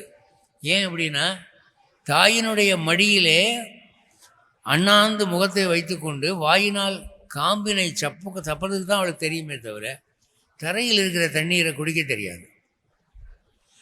அப்போது இந்த கண்ணன் என்ன பண்ணுவான்னா அந்த கண்ணுக்குட்டி பக்கத்தில் தான் கன்றுக்குட்டி போல 4 கால்களை நின்று கொண்டு தன் வாயினாலே அந்த தண்ணீரை உறிஞ்சி காட்டுவான், இந்த மாதிரி குடி அப்படின்னு. அதை பார்த்து அந்த கண்ணுக்குட்டி குடிக்குமா. அப்போது அவன் அங்கே நான் பரமாத்மான்னு நினச்சானா, வரட்டுக்கு வருவோம் பார்த்தானா. மாடு மேய்க்கிறதுனா அவன் தான் பக்கா மாடு மேய்க்கிறவன், அதை ஒழுங்காக செய்தவன். அப்போது கோலால் நிறை மேய்த்து, இந்த கோலாலுங்கிறதுக்கு வியாக்கியானத்தில் ஒரு ரசோக்தி சொல்லுகிறார்கள். அது என்ன அப்படின்னா, கிருஷ்ணாவதாரத்திலே கிருஷ்ணன் வந்து பாண்டவர்கள் பக்கம் சேர்ந்து கொண்டார். பாண்டவர்கள் பக்கம் சேர்ந்தபோது துரியோதனன் என்ன பண்ணால், நீ ஆயுதம் எடுக்கக்கூடாது அப்படின்னு சத்தியம் வாங்கிக்கிட்டான். அதன்படி கிருஷ்ணன் வந்து நான் குதிரை ஓட்டலாமா, சாரதியாக இருக்கலாமா, தேர் ஓட்டலாமான்னு கேட்டு அனுமதி வாங்கிக்கிட்டான். அப்போ அவன் கையில் வச்சுருந்தது சாட்டக்கம்பு தான். ஆனால் ஆயுதம் வைத்திருந்த துரியோதனாதியர்களை விட, பாண்டவர்களை விட அதிகமான பேரை கொன்றது கிருஷ்ணன் தான். கையில் வெறும் கம்பு தான் வச்சுருந்தான். அவன் சொல்லிக் கொடுத்த ஐடியாவெல்லாம் எப்படிப்பட்ட ஐடியான்னா, அந்த எதிர்த்தரப்பில் ஆயிரக்கணக்கான பேர் செத்து போவார்கள். அந்த மாதிரி யோசனையாக சொல்லிக் கொடுப்பான். யாரை எப்படி அடிக்கணும் அப்படிங்கிற வித்தையெல்லாம் அவங்ககிட்ட கற்றுக்கணும். அதான் அந்த கம்பினாலேயே மகாபாரத யுத்தத்தை நடத்தினவன். அப்படிப்பட்டவன் குழந்தை கிடந்த குடமாடி கும்பகோணத்தில் அவன் படுத்திருக்கிறான். சாரங்கபாணி கோயிலில் இன்றைக்கும் போய் பார்க்கலாம். அராவமத பெருமாள்னு சொல்லுவாங்க. அவன் குடமாடின்னா குடக்கூத்துன்னு சொல்லுவாங்க. பணக்கார யாதவர்கள்லாம் என்ன பண்ணுவாங்களாம், தலையில் ஒரு குடம், தோளில் இங்கே ஒரு குடம், இங்கே ஒரு குடம், இந்த கையில் ஒரு குடம், இந்த கையில் ஒரு குடம், இதை வச்சுக்கிட்டு இந்த 2 குடத்தையும் வானத்தில் விட்டு எறிவாங்களாம். அப்படி இந்த குடமும் கீழே விழுகக்கூடாது, இந்த 2 குடமும் கீழே விழுகக்கூடாது, இந்த 2 குடத்தை கரெக்டாக பிடிக்கணும், மாற்றி மாற்றி போட்டு. அதுக்கு பேர் குடக்கூத்துன்னு சொல்லுவாங்க. அந்த குடக்கூத்து கிருஷ்ணன் ரொம்ப அற்புதமாக ஆடுவானான். அவன் அளவு மற்றவங்க ஆட முடியாது. நாய் வேஷம் போட்டால் குறைக்கணும்னு சொல்லுவாங்க. அது மாதிரி மாடு மேய்க்கிற ஜாதியில் போய் பிறந்தான். அவன் அவங்கள விட ரொம்ப நல்லா அழகாக மாடு மேய்ச்சான். வியாக்கியானத்தில் ஒரு வரி எழுதினாங்க, அவர்கள் தலை இருக்க உடல் குளித்தால் இவன் அதுவும் செய்ய மாட்டான் அப்படின்னு. அந்த மாடு மேய்க்கிறவங்கெல்லாம் குளிக்கிற போது கழுத்தோடு தான் குளிப்பாங்களாம், தலையோடலாம் குளிக்க மாட்டாங்களாம். தலையோடலாம் குளிச்சுக்கிட்டு இருந்து கஷ்டங்க, அப்புறம் தோட்டிகிட்டு உட்காந்துருக்கணும் அப்படின்னு சொல்லி கழுத்தோடு தான் குளிப்பாங்களாம். இவன் என்ன பண்ணுவானா, நான்லாம் உங்கள் ஃப்ரெண்டு தானே அப்படின்னு இவன் அது கூட குளிக்க மாட்டானா. அவங்களாவது 3 நாளைக்கு ஒருக்கா கழுத்தோடு குளிப்பாங்களாம். இவன் என்ன சொல்லுவானா, 7 நாளைக்கு ஒருக்கா குளித்தா போதுமாப்பா, அழுக்கெல்லாம் வேஸ்ட் பண்ணக்கூடாது அப்படின்னு சொல்லுவானா. அப்போ இவன் தான் பக்கா யாதவனாக இருந்தான். அந்த மாதிரி அந்த இனத்தோடு இனமாக ஒன்று விட்டான் அப்படின்னு சொல்லுவான். இப்போது இந்த பாட்டு எப்படி முடியுதுன்னா, அப்படி கும்பகோணத்தில் இருக்கக்கூடிய அந்த குடமாடி நீலாறு தன்னந்துழாய் கொண்டு என் நெறிமேன் குழல் மேல் சூட்டீரே. கருப்பான என்னுடைய கூந்தல் அது வந்து சுருட்டையாக இருக்குது. அதில் நீங்கள் என்ன பண்ணணும், அவனுடைய திருத்துழாய் துளசி இலை, பெருமாளுக்கு துளசி இலை ரொம்ப பிடிக்கும். நீங்கள் என்ன அர்ச்சனை பண்ணால் அவருக்கு ரொம்ப பிடிக்கும்னு கேட்டால், சில பேர் வந்து குங்கும அர்ச்சனை பண்ணுவாங்க, சில பேர் வில்வ இலை அர்ச்சனை பண்ணுவாங்க, சில பேர் தங்க காசு அர்ச்சனை பண்ணுவாங்க. ஆனால் அவனுக்கு ரொம்ப பிரியமானது துளசி இலையினாலே செய்யப்படும் அர்ச்சனை. துளசி சாட்சாத் விஷ்ணுமயம் என்று சொல்லுவார். துளசி இருக்கிற இடத்துல பாம்பு வராது, மூதேவி வரமாட்டா அப்படின்னு சொல்லுவாங்க. திருத்துழாய் தினம் ஒரு இலை சாப்பிட்றவங்களுக்கு வியாதி வருவதில்லை என்று ஆயுர்வேதம் சொல்லுகிறது. அவர்களுக்கு முதுமையும் வருவதில்லை. எனக்கு ஒருத்தரை தெரியும், ஒரு வயசானவர், 115 வயசு.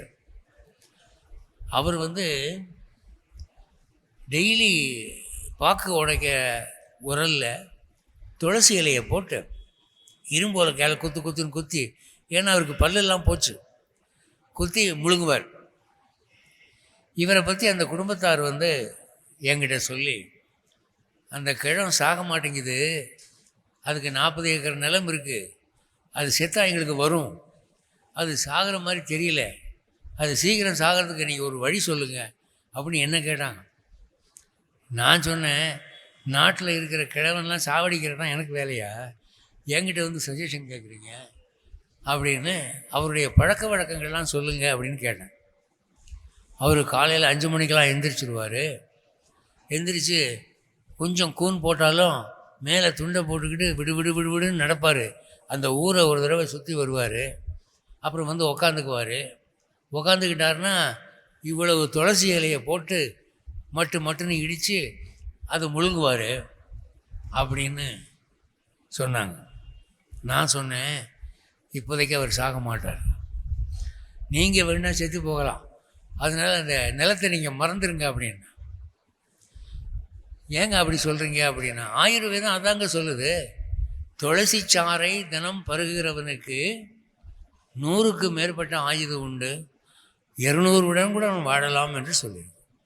அதை எவனோ சொல்லி கொடுத்துருக்கான் அந்த ஆளுக்கு. அதனால தான் அவர் விடாமல் போட்டு போட்டு இடிக்கிறதுக்கு பதிலாக துளசியை போட்டு இடிச்சிக்கிட்டு இருக்காரு அப்படின்னு. துளசியினுடைய மருத்துவ குணம் ரொம்ப உண்டுங்க. என்னுடைய சொற்பொழிவுகளில் துளசி மகிமை என்று ஒரு 5 CD போட்டிருக்கேன். அது உலகம் பூரா ஒரு நல்ல ஒரு வரவேற்பை பெற்றது. அதில் நாம் தெரிந்து கொள்ள வேண்டிய ரகசியங்கள் நிறைய இருக்குது. விஷ்ணு வந்து துளசியை விரும்புகிறான்னு சொன்னால், கோவிலில் திருத்துழாய் கொடுக்குற போது பல பேர் நான் பார்த்துருக்குறேன். இந்த யங் ஸ்டூடெண்ட்ஸ் எல்லாம் இந்த தீர்த்தம் கொடுத்தா அதில் துளசி இலை இருக்கும் இல்லையா, அதை எடுத்து அப்படி ஓரத்தில் வச்சுட்டு வெறும் தண்ணியை குடிச்சிட்டு போகிறாங்க. அது காருது கிடையாது, இதை போய் கொடுக்குறாங்க கோவிலில் அப்படின்னு. துளசி மகிமை தெரியவில்லை அவர்களுக்கு. அந்த துளசிக்கு மருத்துவ குணம் இருக்குது, ஆன்மீக குணம் இருக்குது. துளசி இருக்கிற வீட்டில் மூதேவி வரமாட்டா, பேய் வரமாட்டா. இன்னொரு விஷயம் தெரியுமா, ஒரு மனுஷன் எவ்வளவு பாவியாக வாழ்ந்தாலும், ஐயா அவன் ஒரு ஹோட்டல் ஓனராக இருக்கிறான், எல்லாம் கலப்படமாக பண்ணி விற்கிறான், ஏன்னா அஜினமல்ட்டா போட்டு அது போட்டு இது போட்டு அந்த ஹோட்டலில் சாப்பிட்றவங்க எல்லாம் வாந்தி பேதி தான் வருது. அப்படிப்பட்ட முதலாளி செத்து போயிட்டான் ஒரு நாள். அப்போது அவனுடைய நண்பர் ஒருத்தருக்கு அவர் மேலே இரக்கம். அதனால் அந்த இரக்கத்தினால என்ன சொல்கிறாருன்னா,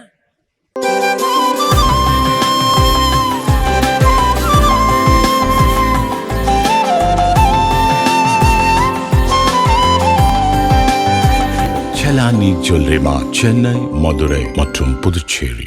இவர் நற்கதி அடைகிறதுக்கு என்ன செய்யலாம் அப்படின்னா, ஒரு பெரியவர் சொன்னார், அவர் உடம்பை எரிக்கிற போது துளசி இலையும் போட்டு சேர்த்து எரிச்சிங்கன்னா அவர் பண்ண பாவங்கள்லாம் தீர்ந்து போயிடும், அவர் நற்கதி அடைவார்னு சாஸ்திரம் சொல்லுது. அப்படி அப்போது நீங்கள் துளசி முளைச்சிருக்கிற செடியில் ஒரு காம்போட துளசி இலையை கிள்ளி அந்த பாடியில் வேட்டிலேயோ கழுத்துலையோ எங்கேயோ சொருகி சேர்த்து எரிச்சிங்கன்னா அவன் பாவங்களும் எரிந்து போகின்றன அப்படின்னு சாஸ்திரம் சொல்லுது. பாவி செத்து போனவன் அவன் மனசார மன்னிப்பு கேட்கல, துளசி இலை மகிமையதுன்னு சொல்லிடு. அதனால் அப்படிப்பட்ட திருத்துழாய் அதில் ஒரு இலையை கொண்டு வந்து எனக்கு போடுங்க, நான் உடம்பு நல்லா எந்திரிச்சிருவேன் அப்படின்றார். இது 2வது பாட்டு. 3வது பாட்டு,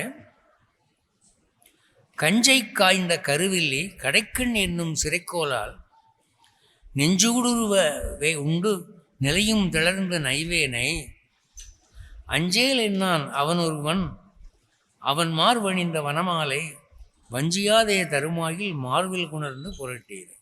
இதில் என்ன சொல்கிறா, அவன் நெஞ்சில் ஒரு மாலை போட்டிருப்பான், அதுக்கு பேர் வனமாலை.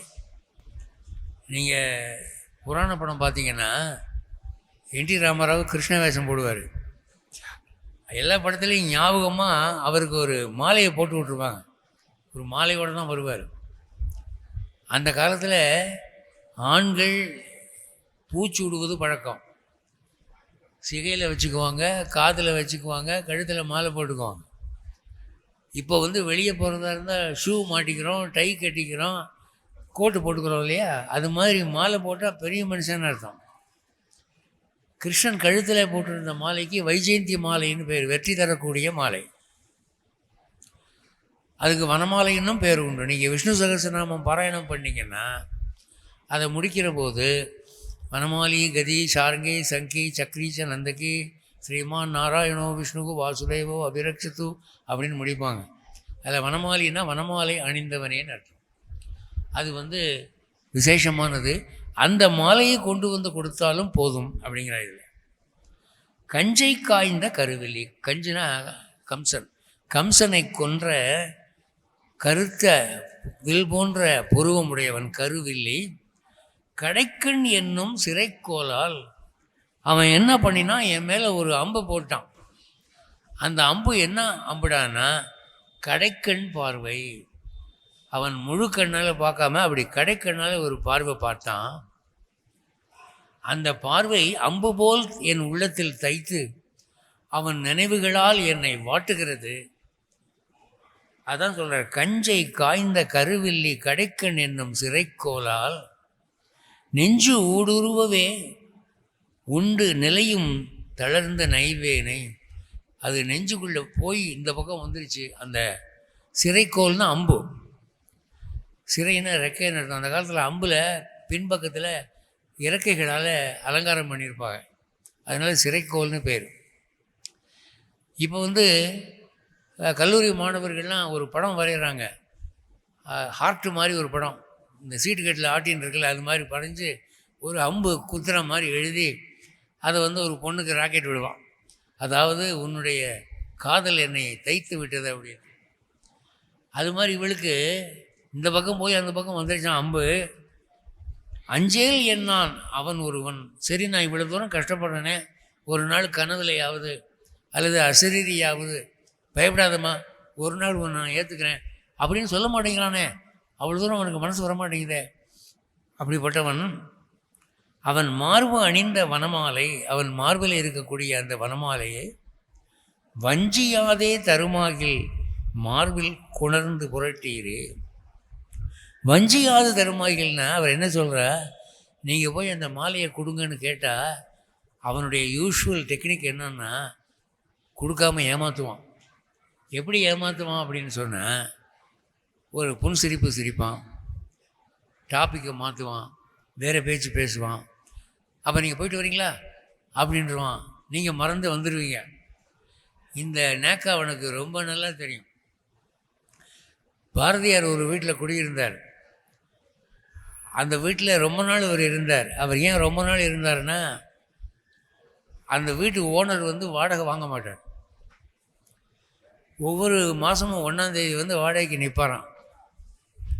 நின்ன உடனே இவர் அவர் செட்டியார், அவருடைய மகன் இப்போ நம்முடைய ஆன்மீக சொற்பொழிவுக்கு பாண்டிச்சேரியில் ரெகுலராக கேட்குறார். அந்த வீட்டை தான் இப்போ பாரதியார் நினைவகமாக மாற்றிருக்கிறாங்க. அப்போ பாருங்க செட்டியாரே, உம்மை பற்றி தான் நினச்சிக்கிட்டு இருந்தேன் அப்படின்னோடனே, சரி நினச்சதெல்லாம் போதும், இன்றைக்கி 1ஆம் தேதி, போன மாதம் வாடகையும் கொடுக்கல அப்படின்னாரேன். ஓய், வாடகைக்கு என்னையா பஞ்சாம், உமக்கு என்ன பணம் வேணும் அவ்வளவு தானே, அம்பாள்கிட்ட சொல்லியிருக்கேன், அவள் கொடுப்பா, நிறையா கொடுப்பா, வாங்கி போயிட்டு வரோம் அப்படின்னு பாறான். இப்படி அம்பாள் பேரை சொல்லி கொடுக்குற போது இவர் சண்டை போடுறதுக்கு அவருக்கு மனசு வராது. சரி சரி வாரேன்னு போயிட்டு வரான். இப்படி சொல்லி மாதக்கணக்கில் அவர் வாடகை கொடுக்காமல் இருந்தார். அது மாதிரி கிருஷ்ணன்கிட்ட போய் உன்னுடைய நெஞ்சில் இருக்கிற வனமாலையை கொடு அப்படின்னு கேட்டால் என்னென்னமோ டாப்பிக்கெல்லாம் பேசி சிரித்து மயக்கி அந்த டாப்பிக்கே மறக்கும்படி பண்ணி போயிட்டு வான்னு அனுப்பிச்சிடுவான். அதனால் அந்த விஷயத்தில் எச்சரிக்கையாக இருங்க. ஏன்னா நான் ஏற்கனவே ஏமாந்துருக்கேன் அவன்கிட்ட ரொம்ப. அந்த மாதிரி ஏமாத்து வித்தை அவனுக்கு நல்லாவே தெரியும். வஞ்சியாது தருமாகில், ஒருவேளை ஏமாற்றாமல் கொடுத்தான் என்றால் மார்பில் கொணர்ந்து புரட்டீரே, அதை என் மார்பில் கொண்டு போடுங்க. அவன் மார்பில் கிடக்கிற அந்த வனமாலையை என் மார்பிலை கொண்டு போடுங்கள் அப்படிங்கிறான். இப்போது சாமி சன்னதியில் இருக்கிற மாலையை ஊர் முக்கியஸ்தர்களுக்கு போடுவாங்க, அல்லது இந்த மாதிரி சொற்பொழிவாளர்களுக்கு மார்பில் போடுவாங்க. அதனுடைய தாற்பயம் இதுதான். அதாவது சூடி களைந்த நின் பீதக ஆடை, நீ உடுத்தின அந்த ட்ரெஸ்ஸு எங்களுக்கு வேணும், அதை நாங்கள் உடுத்துவோம். அந்த காலத்தில் ஜாயின்ட் ஃபேமிலியிலலாம் 5-6 ஆண் குழந்தைகள் இருப்பாங்க. அண்ணன் போட்ட சட்டையை அதுக்கு அடுத்த தம்பி அந்த வயசுக்கு வரும்போது அவன் போடுவான். அதுக்கப்புறம் அதுக்கு அடுத்த தம்பிக்கு அந்த சட்டை போகும். கடைசியில் 7ஆவது தம்பி வரைக்கும் அந்த ஒரே சட்டை போகும். அந்த மாதிரிலாம் வித்தியாசமாக நினைக்காம போட்டுக்கிட்டு இருந்தாங்க அந்த காலத்தில். இப்போல்லாம் அது செல்லாது. நாங்கள் பழசெல்லாம் போட மாட்டேன், இருந்து இந்த இந்த பீத்தப்பையை போட்ட சரி தான் நான் போடுவேன், முடியாது அப்படிம்பாங்க.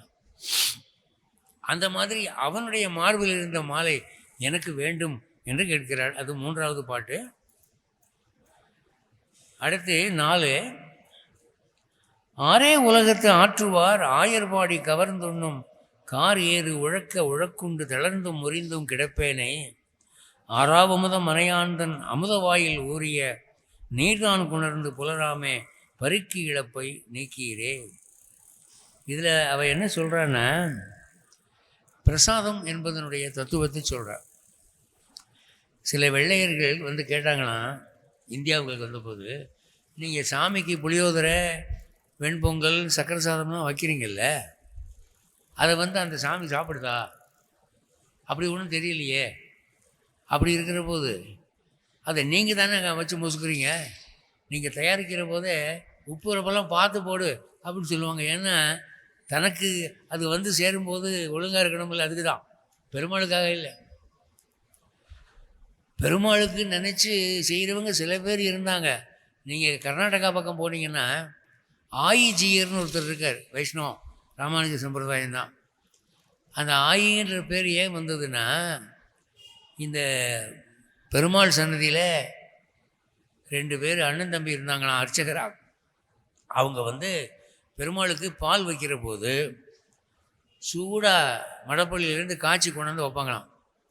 வச்ச உடனே தம்பி வந்து அதை அம்சம் பண்ணலாமா காணப்படலாமா அப்படின்ன போது, வேணாம் வேணாம், இவ்வளவு சூடு குடித்தா அவருக்கு நாக்கு வெந்து போயிடும் அப்படின்னு சொல்லி ஒரு செம்பில் ஊற்றி ஆற்றி விரலை தொட்டு பார்த்து குடிவதமாக இருக்கா அப்படின்னு தெரிஞ்சு ஒரு சொட்டு எடுத்து வாயில் விட்டு பார்த்து இப்போ கொடுக்கலாம் அப்படின்னு சொல்லி கொடுப்பாங்களாம்.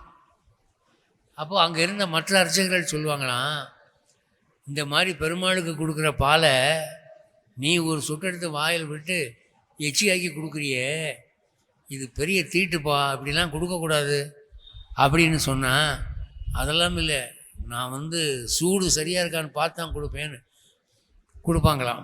அப்போ இந்த அர்ச்சகர்களுக்கும் அவருக்கும் சண்டை வந்துருச்சு. அப்போ அந்த அர்ச்சகர் மற்றவர்கள் கனவிலே பெருமாள் போய், அவன் கொடுக்குற பால் தான் எனக்கு வேணும், நீங்கள் கொடுக்குற சூடான பால் எனக்கு தேவையில்லை அப்படின்னு சொல்லிட்டாரான். ஏன்னா அவங்க 2 பேரும் எனக்கு தாய் மாதிரி, மூத்தவன் பெரிய தாய், இவன் சின்ன தாய். அவங்க எனக்கு ஆயி மாதிரி, ஆத்தா மாதிரி, அம்மா மாதிரி அப்படின்னு சொல்லிட்டாராம். அதனால் அவர்களுக்கு ஆயின்னு பேராச்சு, பெரிய ஆயி சின்ன ஆயின்னு. அந்த பரம்பரையை சேர்ந்த ஜீயர்கள் தான் ஆயி ஜீயர்கள் அப்படின்னு இன்றைக்கும் கர்நாடகாவில் டிங்கினி கோட்டையில் இருக்கிறாங்க. அந்த மாதிரி பகவானை மனசில் நினச்சி சுவையாக சாப்பாடு நீங்கள் கொடுக்குற மாதிரி எனக்கு தெரியல. நீங்கள் உங்கள் நாக்கு ருசியை அனுஷ்டிச்சு தான் நீங்கள் புளியோதரை உரப்பெல்லாம் பார்க்குறீங்கன்னு நான் நினைக்கிறேன் அப்படின்னு ஒரு வெள்ளைக்காரன் கேட்டானா. அப்போ அதுக்கு அவங்க சொன்னாங்களாம், எங்கள் சாஸ்திர சம்பிரதாயப்படி இந்தாங்கன்னு சொல்லி நம்ம படைச்சிட்டோம்னா, நைவேத்தியம் பண்ணிட்டா, அவன் கண்களாலே அதை சாப்பிடுகிறான், ஒரு பார்வையிலேயே அதனுடைய சத்தெல்லாம் எடுத்துக்கிறான், அவன் சாப்பிட்டு எச்சி தான் நாங்கள் சாப்பிட்றது அப்படின்னு சொன்னாங்களாம். அதுக்கு வெள்ளைக்காரன் சொன்னான்னா, இந்த டர்ட்டி ஹேபிட்லாம் எங்களுக்கு கிடையாதுப்பா, என்ன தான் சாமியாக இருந்தாலும் அது எச்சி வச்ச பிறகு நம்ம சாப்பிட்லாமா, அது தப்பு இல்லையா, அசிங்கம் இல்லையா அப்படின்னு சொல்லிட்டானான். ஆனால் அந்த கான்செப்ட் எப்படி வந்ததுன்னா, இவ இங்கே சொல்கிறா, உங்களுக்கு அவன் இடுப்பில் கட்டியிருக்கிற வேஷ்டி கிடைக்கலன்னு வச்சுக்கோங்க, துளசி கிடைக்கலன்னு வச்சுக்கோங்க, மார்பில் இருக்கிற வனமாலை கிடைக்கலன்னு வச்சுக்கோங்க, பரவாயில்ல, அவன் வாயில் உதட்ட லேசாக எச்சி இருந்ததுன்னா அதை அப்படி வலிச்சிட்டு வந்து என் வாயில் வைங்க அப்படின்னு, அது போதும் எனக்கு அப்படின்னு. இது ஒரு நாயகி பாவனையிலே அவள் சொல்கிறது. இது வந்து அருவருப்பு பார்க்காமல் கலந்து பழகும் தாம்பத்தியத்தை காட்டுகிறது. ஆரே உலகத்து ஆற்றுவார் ஆயர்பாடி கவர்ந்துண்ணும் காரேர் உழக்க உழக்குண்டு தளர்ந்து முறிந்தும் கிடப்பேனே. இந்த ஆயர்பாடியில் 5 லட்சம் குடும்பம் இருந்தது. 5 லட்சம் குடும்பத்தைச் சேர்ந்தவர்களும் மனதிலே சதா நினைத்த ஒரு நபர் கிருஷ்ணன் தான். எப்போ பார்த்தாலும் கிருஷ்ணனை பற்றி தான் நினச்சிட்டு இருப்பாங்க, கிருஷ்ணனை பற்றி தான் பேசிக்கிட்டு இருப்பாங்க. இந்த கிருஷ்ணன் ரோட்டில் போகிற பெண்களோட குறும்பு பண்ணுவான், சேலையை பிடிச்சி இழுப்பான், பானையை பிடிச்சி உடைப்பான்.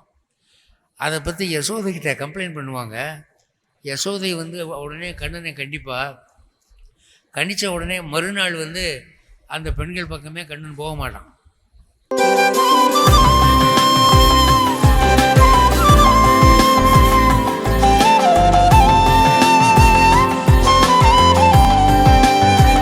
செலானி ஜுவல்லரிமா, சென்னை, மதுரை மற்றும் புதுச்சேரி. அப்போது அவங்களுக்கெல்லாம் வருத்தமாக இருக்குமா, டெய்லி வந்து வம்பு பண்ணுவானே, இன்றைக்கி பார்த்தா மூஞ்சி திருப்பிக்கிட்டு போகிறானே அப்படின்னோடனே நாம் தான் போய் புகார் பண்ணோம், தாய் கண்டிச்சிருப்பா அப்படின்னோடனே அவங்க எல்லாம் ஒரே படையாக திரண்டு வந்து யசோதைக்கிட்ட, இருந்தாம்மா நாங்கள் சொன்னது நிஜம்தான், அவன் குறும்பு பண்ணுறான்னு, அதை சும்மா உன் காதில் போட்டு வைப்போங்கிறதுக்காக சொன்னமே தவிர ஒரேடியாக இப்படி கண்டித்து அவன் என் கூட பேசவே மாட்டேங்கிறான் அப்படின்னு வந்து புகார் பண்ணுவாங்களாம். அப்போ அவள் சொல்லுவாள், அந்த பாரு இனிமேல் அவன் சேலையை கிழிச்சாலும் சரி, பானையை உடைச்சாலும் சரி, என்கிட்ட வரக்கூடாதாம்மா அப்படின்னு சொல்லுவாளாம். அந்த மாதிரி ஒரு குறும்புகள். அதை 5 லட்சம் குடும்பத்தாரும் அவனையே எண்ணிக்கொண்டிருப்பார்கள். ஆரே உலகத்து ஆற்றுவார் ஆயர்பாடி கவர்ந்துண்ணும், காரேறு உழக்குண்டு தளர்ந்தும் முறிந்தும் கிடப்பேன். அந்த கருநிற அந்த காளையை எண்ணி நான் தளர்ந்து கிடக்கிறேன், என்னை யார் ஆறுதல் படுத்துவார்? ஆரா அமுதன் அணையான் தன் அமுத வாயில் ஊறிய நீர்தான் குணர்ந்து புலராமே பருக்கி இழப்பை நீக்கீரே.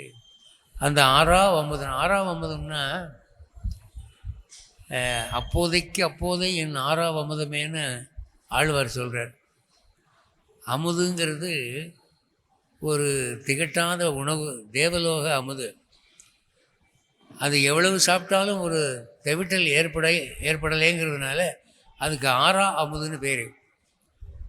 இந்த சாரங்கபாணி பெருமாளுக்கு அமுத பெருமாள் என்று ஒரு பெயர் உண்டு. அந்த அமுத பெருமாளுடைய வாயில் இருக்கும் அந்த உமிழ்நீரை காய்ந்து போகாமல் கொண்டு வந்து என்னுடைய உதட்டில் வையுங்கள், அப்பொழுது நான் நலமடைவேன் என்று சொல்கிறார். அடுத்த பாட்டு,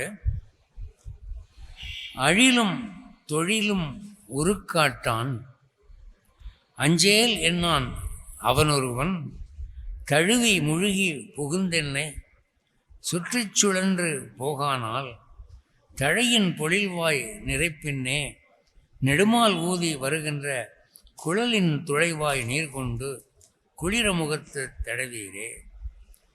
அழிலும் தொழிலும் உருக்காட்டான். அழிலும்னா அழுதாலும், நான் என்னதான் அழுதாலும், தொழிலும் நான் என்னதான் தொழுதாலும் உருக்காட்டான், நேரிலே வந்து தோன்ற மாட்டேங்கிறான். இப்போது இதுக்கு பெரிய வாச்சான் பிள்ளை விளக்கம் சொல்லும்போது, அழுவது பக்தியை காட்டுகிறது, தொழுவது பிரபத்தியை காட்டுகிறது அப்படிங்கிறார். அழுவது என்பது ஒரு பக்தி பாவனையினால் ஏற்படக்கூடிய கண்ணீர். தொழுவது என்பது நான் உன்னை சரணடைந்து விட்டேன், என்னை காக்க வேண்டும் என்று பிரபத்தி பண்ணுறது. அப்போ பக்தியும் பிரபத்தியும் சொல்வதற்காக அழிலும் தொழிலும் உருக்காட்டான் அஞ்சேல் நான் அவன் ஒருவன். பயப்படாதேன்னு சொல்ல மாட்டேங்கிறான், கனவுல கூட வர மாட்டேங்கிறான். அதாவது தெய்வத்தை ரொம்ப நிறைந்து தொழுகிறவர்களுக்கு தெய்வம் வந்து நேரிலே தோன்றும் அல்லது கனவுலையாவது வந்து ஏதாவது ஆறுதல் கொடுக்கும் அப்படின்னு சொல்லுவாங்க. இந்த கனவில் நடந்த ஒரு சம்பவம் ஒன்று சொல்கிறேன். நான் முன்பே பலமுறை என்னுடைய சொற்பொழிவுகளிலே சொல்லியிருக்கிறேன். சிதம்பரத்தை அடுத்த பரங்கிப்பேட்டையிலே நான் சில ஆண்டுகள் இருந்தேன். அங்கே சிஏஎஸ்இன் மெரின் பயாலஜி இருக்கிறது. அங்கே என் மனைவி பிஹெச்டி பண்ணிக்கிட்டு இருந்தா, அதுக்காக இருந்தேன். அப்போது அங்கே எனக்கு ஒரு டாக்டர் சோழராஜன் ஒருத்தர் அறிமுகமானார். அவர் வந்து ஆர்ஐஎம்பி டாக்டர், அவர் அலோபதி டாக்டர் இல்லை. அவர் சொன்ன ஒரு அனுபவம், என்னுடைய கிளினிக்குக்கு ஆள்கள் சாதாரணமாக வரமாட்டாங்க. ஏன்னா அலோபதிக் டாக்டர்ஸ் நிறைய பேர் இருக்காங்க அந்த ஊரில்.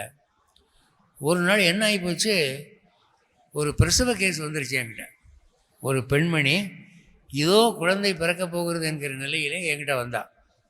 அப்போ நான் சொன்னேன், அம்மா நான் பிரசவம்லாம் பார்க்குறதில்ல, எனக்கு பிரசவம் பார்க்க தெரியாது, நான் ஆர்ஐஎம்பி டாக்டர், என்கிட்ட வர்றியம்மா அப்படின்னா நிலைமை ரொம்ப சீரியஸ் ஆகி போச்சு, ஏதாவது பண்ணுங்கன்ட்டு வந்து படுத்துக்கிட்டா. எனக்கு கையும் ஓடலை காலும் ஓடலை, என்ன செய்கிறதுன்னு தெரியல. அவள் அம்மா ஐயோன்னு கத்துறா, எந்த நிமிஷமும் குழந்தை பிறந்துடும் போல் இருக்கு. அப்போ நான் என்ன பண்ணுவேன், ராத்திரி 10 மணி. அப்போது எனக்கு இஷ்ட தெய்வம் வந்து வைத்தீஸ்வரன் கோயில், வைத்தீஸ்வரன் தான். வைத்தீஸ்வரா வைத்தீஸ்வரா என்னை காப்பாற்று காப்பாற்றுன, பெரிய இக்கட்டில் நான் மாட்டிக்கிட்டேன் அப்படின்னு சொல்லி கத்துறேன். அப்புறம் அப்படி தூங்கிட்டேன். தூக்கத்தில் வைத்தீஸ்வரன் கோயிலில் இருக்கக்கூடிய அம்பாளுக்கு தையல் நாயகின்னு பேர். அந்த தையல் நாயகி என்னுடைய கனவிலே தோன்றி, அவள் அந்த பெண்ணுக்கு பிரசவம் பார்க்குற மாதிரி ஒரு கனவு வந்தது. திடுக்கிட்டு விழித்தேன். என்னடா இதே நினச்சிக்கிட்டு இருந்ததுனால இப்படி கனவு வந்துச்சு போல் இருக்கு அப்படின்னு மறுபடியும் முழிச்சுக்கிட்டு வைத்தீஸ்வரனை கூப்பிட்டுக்கிட்டு இருக்கிறேன். விடிய காலம் ஒரு 4 மணி இருக்கும். அப்போ ஒரு வெள்ளை சேலை வெள்ளை ப்ளவுஸ் போட்ட ஒரு பெண், யார் வீட்டில் அப்படின்னு வெளியே இருந்து குரல் கொடுக்க நான் போனேன். யாரும்மா நீங்கன்னா, நான் கடலூர்லேருந்து பாண்டிக்கு போய்கிட்டு இருக்கேன், பஸ்ஸை விட்டுட்டேன், வழியில் நான் மாட்டிக்கிட்டேன், தங்குறதுக்கு இடம் இல்லை, யாரும் தெரிஞ்சவங்க இல்லை. இங்கே இருக்கிற ஜனங்களை கேட்டேன், உங்கள் பேரை சொல்லி அவர் நல்ல மனுஷன், அங்கே போய் ராத்திரி தங்கிட்டு காலையில் எந்திரிச்சு போமா அப்படின்னு சொன்னாங்க. நீங்கள் இடம் கொடுத்தா படுத்து தூங்கிட்டு நான் டாய்லெட்டில் யூஸ் பண்ணிவிட்டு நான் ஊருக்கு போய் சேருவேன் அப்படின்னோடனே, இது என்னம்மா ஒரு வெள்ளை சேலை கட்டியிருக்கிறீங்க, வெள்ளை ப்ளவுஸ் போட்டிருக்கிறீங்க, ஏதாவது யூனிஃபார்ம் ஆகுது அப்படின்னா, இல்லைங்க நான் ஆஸ்பத்திரியில் மேட்ரனாக ஒர்க் பண்ணுறேன் அப்படின்னா. மேட்ரன்னா நீங்கள் பிரசவம் பார்ப்பீங்களா அப்படின்னா, அதானே என் வேலை.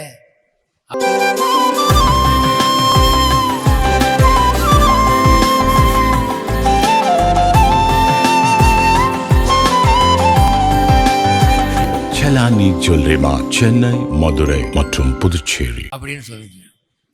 அப்படியா, இங்கே ஒரு சிக்கல், இந்த ரூமில் ஒரு பொம்பளை கத்திக்கிட்டு இருக்கா, பிரசவம் ஆகணும், பார்ப்பீங்களான்னா, நல்லா பார்க்குறேன் அப்படின்னு அந்த பொம்பளை பிரசவம் பார்த்து தாயும் சேயும் நலம் அப்படின்னு ஆன பிறகு அந்த பொம்பளை ராத்திரி படுத்திருந்துட்டு காலையில் டிஃபன் சாப்பிட்டுட்டு, உங்களுக்கு என்னம்மா ஃபீஸ் வேணும் அப்படின்னு கேட்டேன். ஃபீஸ் எல்லாம் ஒன்றும் வேண்டாம், இது ஒரு சர்வீஸ் தான் அப்படின்னு சொல்லிட்டு போயிடுச்சு. போன பிறகு ஒரு 10 அடி போன பிறகு, அம்மா மேடம் ஒரு நிமிஷம் அப்படின்னு, என்னன்னு, உங்கள் பேர் கேட்காம விட்டேன் நான் அப்படின்னு. என் பேரா, தையல் நாயகி அப்படின்னு சொல்லிட்டு போய். இதுக்கு என்ன சொல்கிறீங்க? இந்த சம்பவத்தை அவர் என்கிட்ட சொல்லி என் வாழ்க்கையில் மறக்க முடியாத ஒரு நிகழ்வு இது. அந்த கனவுக்கும் இந்த நனவுக்கும் எப்படி ஒரு தொடர்பு இருக்குது பார்த்தீங்களா அப்படின்னு சொன்னேன்.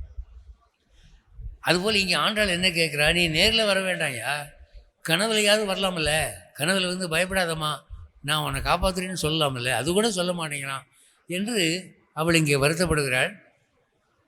அதான் வந்து அஞ்சேல் என்னான் அவன் ஒருவன் தழுவி முழுகி புகுந்தென்னை சுற்றுச்சூழன்று போகானால் அவன் சதா என் உள்ளத்தை ஆக்கிரமித்து கொண்டு என்னை விட்டு நீங்கவும் மறுக்கிறான். கிழையின் பொழில்வாய் நிறைப்பின்னே நெடுமால் ஊதி வருகின்ற குழலின் துளைவாய் நீர் கொண்டு குளிர முகத்து தடவீரே. கிருஷ்ணனுடைய வாயில் இருக்கக்கூடிய உமிழ்நீரை கொண்டு வந்து தடவுங்கள்னு சொன்னேன். நீங்கள் கேட்பீங்க, நாங்கள் போய் அவங்ககிட்ட உன் வாயை காட்டியா அப்படின்னு சொல்லி விரலை விட்டு எடுக்கிற வரைக்கும் அவன் காட்டிக்கிட்டு இருக்க போகிறான்னா, யாராவது அப்படி நிற்பாங்களா, எப்படி எங்களுக்கு கிடைக்கும் அப்படின்னு கேட்குறாங்க. அதுக்கு அவன் சொல்கிறான், சரி வேண்டாம், அவன் வாயிலிருந்து கிடைக்காட்டி பரவாயில்ல, அவன் சதா புல்லாங்குழல் ஊதுறான் இல்லையா, அந்த புல்லாங்குழலில் அவன் எச்சிப்பட்டிருக்கான், அதை கொஞ்சம் விரலில் எடுத்துகிட்டு வந்து என் உதட்டில் தடவுங்க அப்படின்னு சொல்கிறான். இதில் அவளுடைய பக்தியின் ஆழம் இந்த ஒரு பாசுரத்தில் தெரியுது.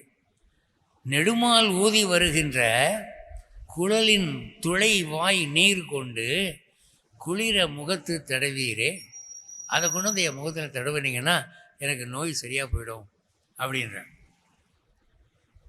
அதுக்கு அடுத்த பாட்டு, நடை ஒன்றில்லா உலகத்து நந்தகோபன் மகன் என்னும் கொடிய கடிய திருமாலால் குழப்புக்கூறு குழப்பட்டு புடையும் பெயரகில்லேன் நான் போட்கண் மிதித்த அடிப்பாட்டில் பொடித்தான் குணர்ந்து பூசியர்கள் போகா உயிரன் உடம்பையே.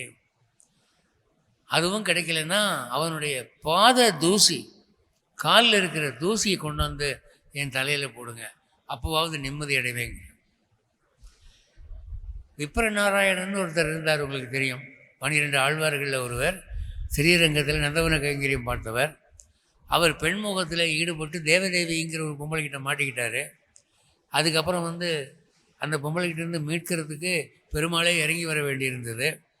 அதுக்கப்புறம் இனிமேல் நான் பெண் ஆசையில் மூழ்க மாட்டேன் என்று சங்கல்பம் பண்ணிக்கிட்டார். அப்போ அவர் யோசிச்சாராம், மால் பால் மனம் சுழிப்ப மங்கையர் தோள் கைவிட்டுன்னு சொல்லுவாங்க. திருமால் மீது உங்களுக்கு பக்தி வந்துட்டா பெண்ணாசை போயிடும்னு சொல்லுவாங்க. நான் இவ்வளவு காலம் திருமாலுக்கு புஷ்ப கைங்கரியம் பண்ணிக்கிட்டு இருந்து என் மனசு கெட்டு போச்சு. அப்போ நான் இனிமேல் என்ன செய்கிறது என்று யோசித்தாரா. அப்போ பெரியவங்க சொன்னாங்களா, பெருமாளை விட சக்தி வாய்ந்த தெய்வம் வேற ஒன்று இருக்குது. அது என்னன்னா, பெருமாளுடைய அடியவர்கள், பெருமாளுடைய தொண்டர்கள் தான் பெருமாளை விட மகிமை நிறைந்தவர்கள். நீ இனிமேல் அவங்களுக்கு தொண்டு செஞ்சீன்னா இந்த மாதிரி கெட்ட எண்ணமெல்லாம் வராது அப்படின்னு. உடனே அவர் என்ன பண்ணார், அந்த தொண்டர்களுடைய காலில் இருக்கிற தூசி எடுத்து நெத்தியில் பூசிக்கிட்டார். நான் இனிமேல் தொண்டர் அடி பொடி, அதாவது வைணவர்களுடைய பாத தூசி தான் நான். இனிமேல் என் பேர் விப்ர நாராயணன் இல்லை என்று அப்படி மாற்றிக்கிட்டார். ஸ்ரீ பாதாங்கிரி ரேணு அப்படின்னு சம்ஸ்கிருதத்தில் சொல்லுவாங்க. அது மாதிரி இங்கே பெருமாளுடைய கால் தூசி கொண்டு எனக்கு தலையில் போட்டால் கூட என்னுடைய ஜுரம் விட்டு போகும், அதையாவது செய்யுங்க அப்படின்னு சொல்கிறார். இதனுடைய தொடர்ச்சியானது இன்னும் கொஞ்சம் ஆழமாக பிரவேசிக்கிறது.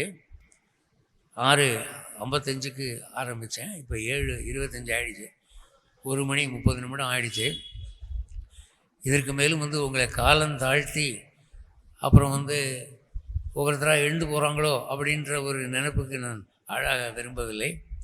எனவே இந்த அரிய வாய்ப்பை நல்கிய ஆண்டாள்தாசர் திரு ரங்கராஜ் பாண்டே அவர்களுக்கும், இங்கு இடமளித்து வசதிகள் செய்து கொடுத்த கோவில் நிர்வாகிகளுக்கும், இதுவரை பொறுமையாக கலையாமல் அமர்ந்திருந்த உங்களுக்கும் நன்றி கூறி விடைபெறுகிறேன். ஜெய் ஸ்ரீமன் நாராயண்.